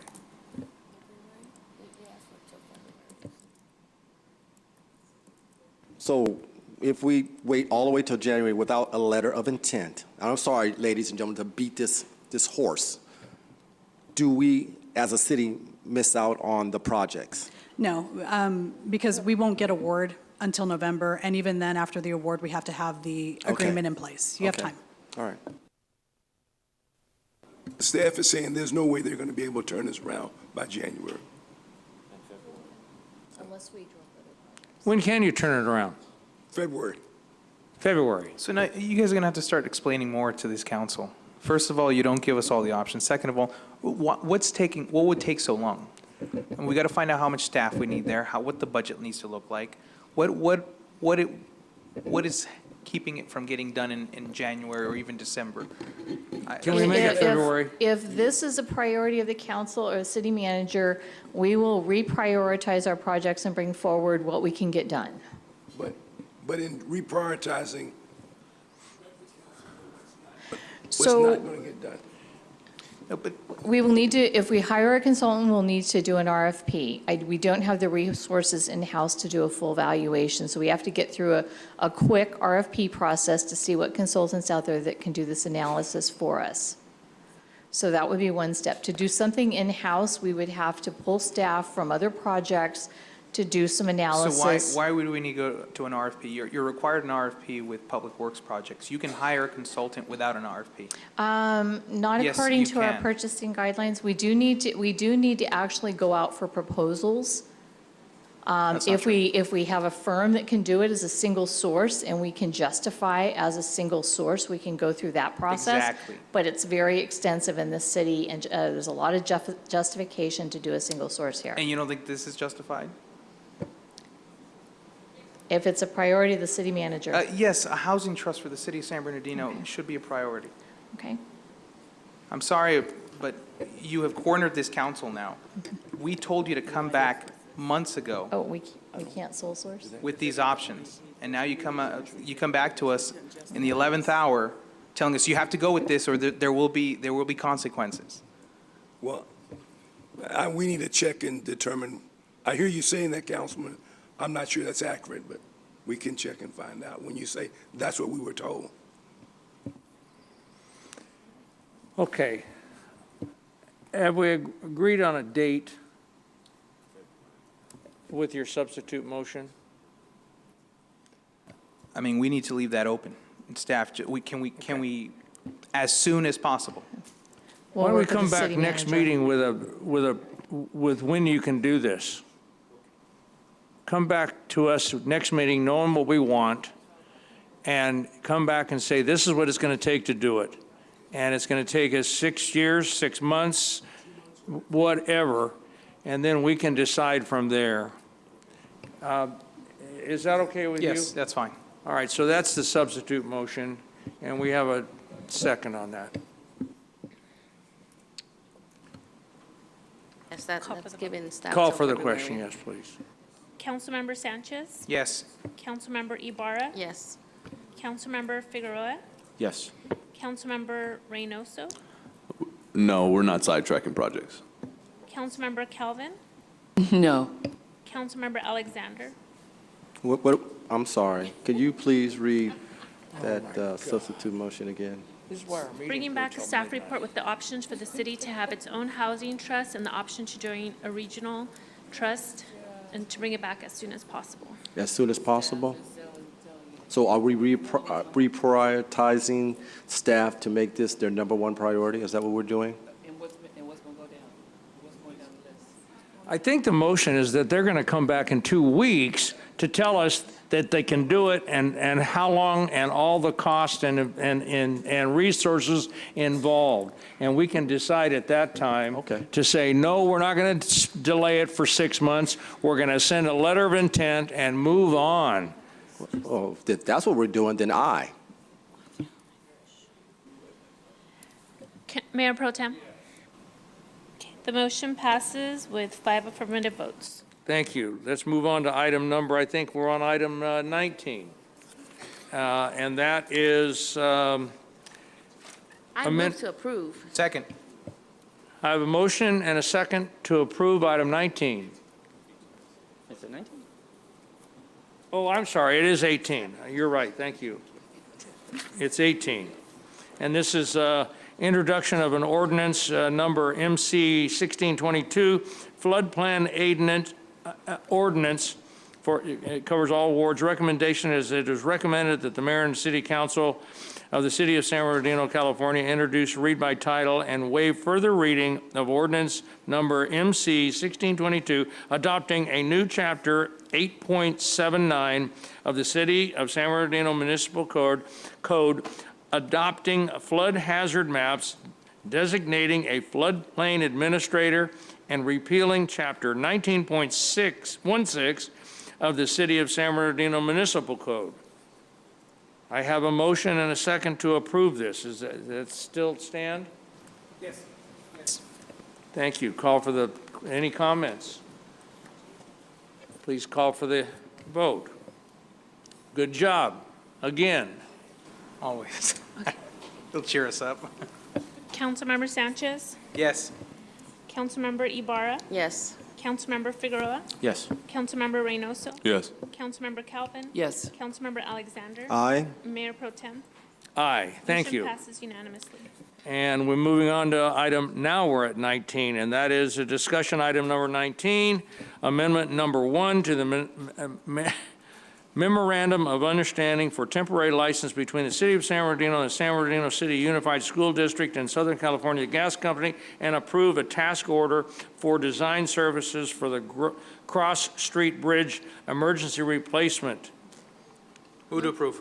I'll second. To approve. Moved and seconded.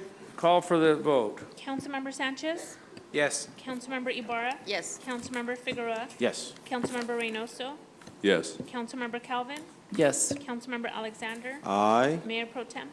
Yes. Motion passes unanimously. Item number 20, approving amendment number 2 to cooperative agreement number 191002205 with the San Bernardino County Transportation Authority, also known as SBCTA, for the Interstate 215/University Parkway Interchange Project SS04019.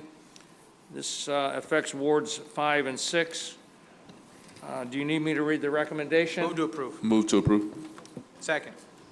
A motion and a second. Call for the question. Councilmember Sanchez? Yes. Councilmember Ibarra? Yes. Councilmember Figueroa? Yes. Councilmember Reynoso? Yes. Councilmember Calvin? Yes. Councilmember Alexander? Aye. Mayor Pro Tem? Yes. Motion passes unanimously. Item number 21, professional services agreement with Redwood Private Security, LP, for citywide armed and unarmed security guard services. Move to approve. I'll second it. Councilmember Sanchez? Yes. Councilmember Ibarra? Yes. Councilmember Figueroa? Yes. Councilmember Reynoso? Yes. Councilmember Calvin? Yes. Councilmember Alexander? Are we going to have discussion on this? Would you like to discuss this? I just wanted to make sure that even though Wildwood Park is not my park in my ward, we have a problem with parks, the gates being locked after hours. So I would like Redwood, if they're in the house, to make note of that, because there's a lot of nefarious activity after dark in that park. Did you say they're locked after hours? No, lock them after hours. Well, They're not locked after hours. Oh, you said they're locking them after hours. and I Oh, said- okay. I apologize. Okay. I'm sorry. I apologize. They're not being locked after hours. Which park was that? Wildwood Park. Thank you very much. And you can comment on that. You're adjacent to it, so I'm happy to have you as a colleague. Thank you. And aye. Thank you. Mayor Pro Tem? Aye. Motion passes unanimously. I might add that all those items probably could have been on consent. At any rate, that brings us to, I think, Mayor and Council, to the end of the meeting, and any updates? Mayor and Council, City Council updates, please. Yes. Tomorrow at 10:19 a.m., the city, county, and schools will be participating in the Great American Shakeout. It's an earthquake drill. The city of San Bernardino has the San Andreas Fault going through the middle of the city, literally. It's a good opportunity for everyone to prepare for earthquakes. Secondly, last Wednesday, hundreds of people turned out for the annual Coptoberfest at the PD headquarters. It was a great chance for the community to get involved and see what police do and meet them and shake hands with them and joke with them. It was a beautiful event. Weather was great. Turnout was twice as much as it was the previous year, and I expect next year, because of how well this last event went, I expect there to be even more people. So it's become a beautiful facet on the city's calendar, and I commend our chief and our police department for putting that on and doing such a good job.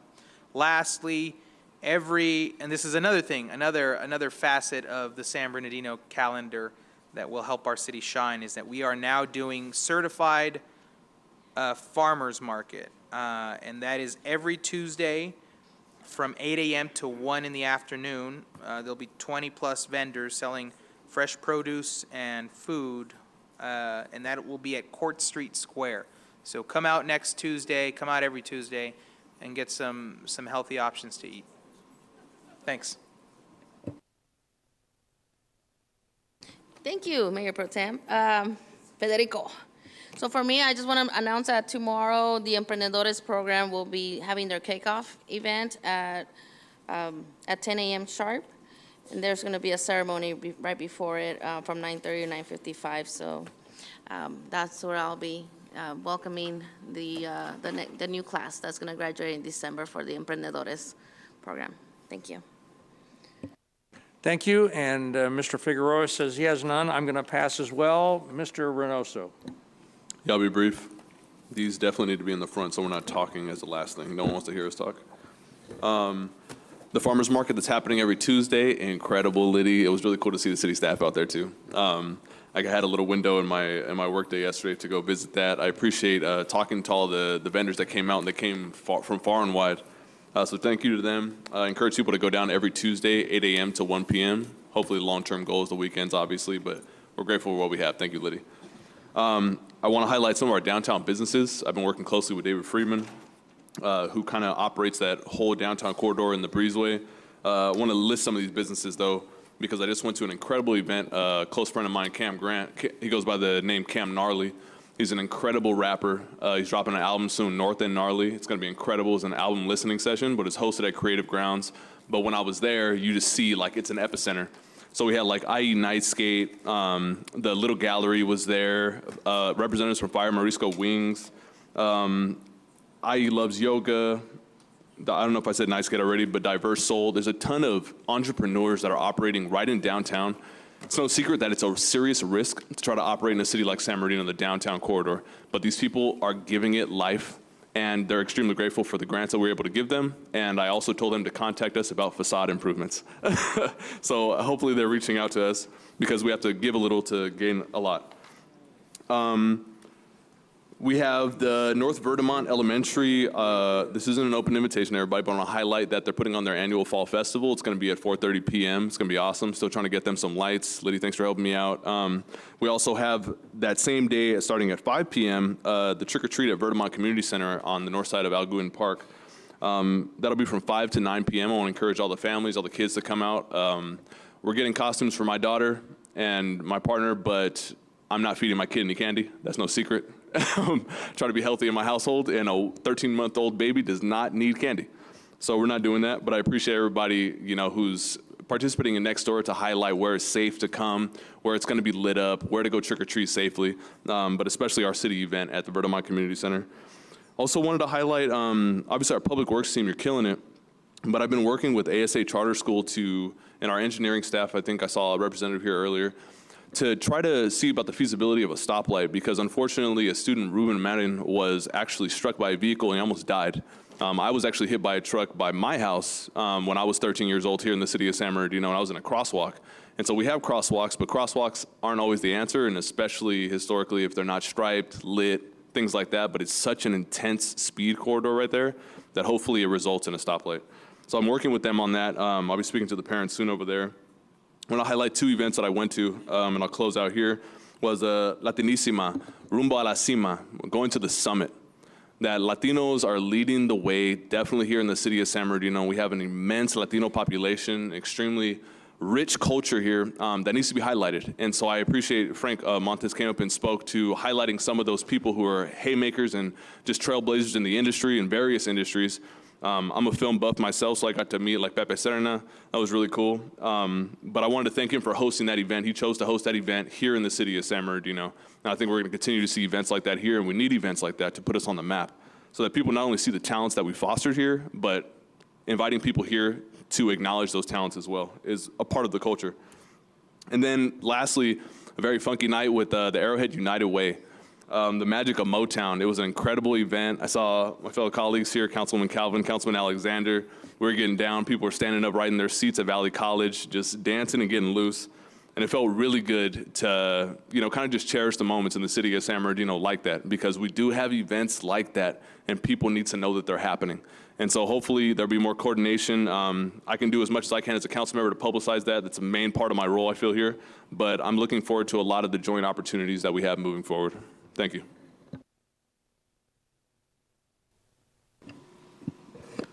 Thank you very much, Mayor Pro Tem. So I want to say thank you to everyone that came out to Ward 6 Town Hall. It was our very first one, so I appreciate the staff and everybody that helped to make that a success. We attended Veterans Stand Down in Paris Hill Park, and wow, again, 3rd annual, amazing, amazing event, and thank you guys too for all that you've did to help make it a success. I, along with my colleagues in my left and right, we attended the Arrowhead United Way, the Magic of Motown concert. That was great. I was sore the next day because I danced. I couldn't remember why I was sore the next day. Then I remembered. We were dancing last night. So I went to the Hispanic Coalition of Small Businesses, and Frank Montez and his team did an excellent job. Attended the League of Women Voters Citizens of Achievement event, and that was phenomenal as well. But highlight of my week or last 2 weeks was definitely the farmers market yesterday. Give yourselves a hand. I hope that you're going through social media and being able to see all of the comments, people actually displaying all of their goods that they bought to eat, and so much going forward. Everybody was selling out of all of their products. I went to get some ceviche and it was gone. So next time I know for sure I'm gonna go there first. But now they know too that they gotta double up. Because I saw people walking, right, from all of the businesses downtown, coming there to the courtyard. I think we're gonna outgrow that space really, really quickly, Liddy. So we're gonna be needing to look for another space. But I definitely gotta shout out my girl, Vanessa. Because Vanessa and the Park and Rec team just do a phenomenal job each and every time we put on an event here. And so speaking of Park and Rec, I want everybody that can hear me to please make sure that you go to www.mysbparks.com to fill out the master plan survey for our parks. It's definitely critical that we continue to do that. So we appreciate all of the work that you're doing. Yes.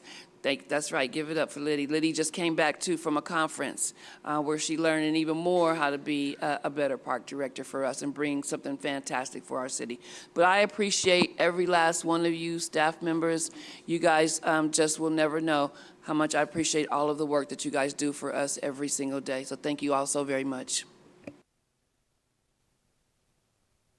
Thank you, Mayor Pro Tem.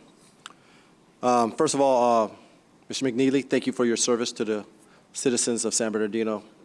I appreciate what you have done for this, the community, and thank your wife as well, because she let you do it, because I know you didn't do this on your own, so it's her. So please thank her for me. I appreciate it.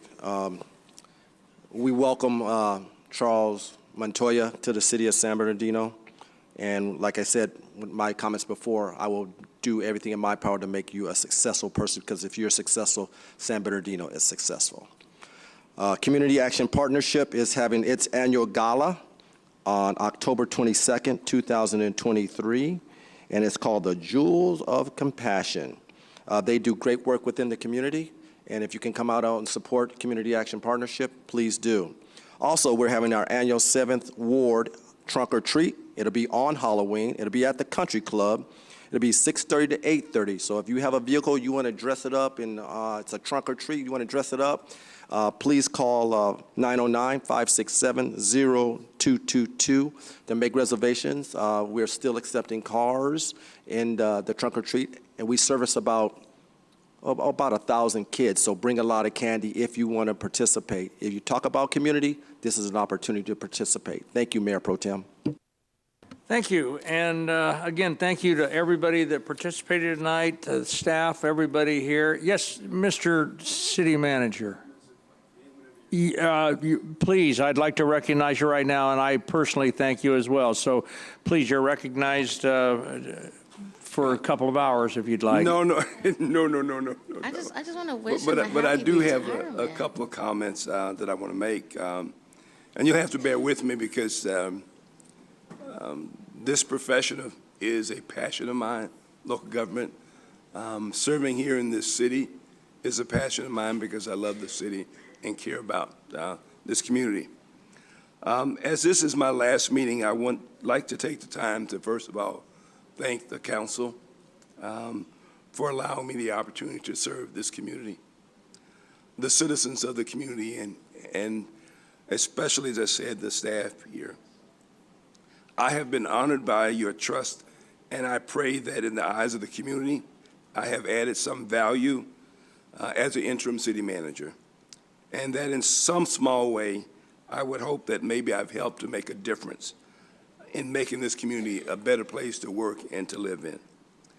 My reason for returning to serve as your interim city manager was because I love the community and the residents who live here.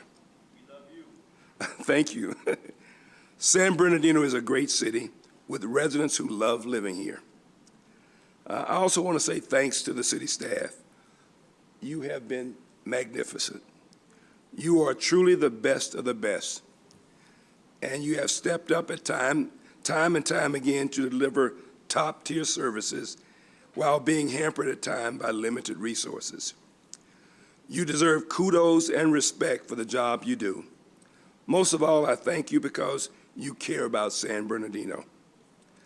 And while I'm looking forward to returning to my retirement life, smile, I cannot lie, I will miss working with you. There is still much to do in our city.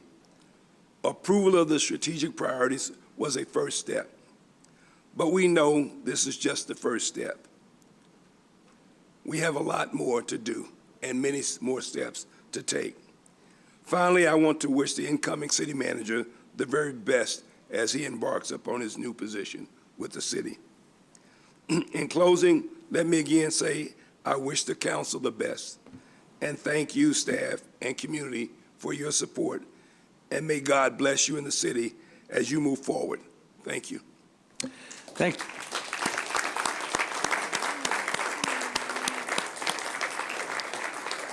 Thank you, Charles. Thank you very much, and thank you for your service to our community. You and I, of course, go back a long way, and I hope someday to retire like you as well. So thank you very much for your service. And that will bring us to a close for Mayor this Pro Tem? evening.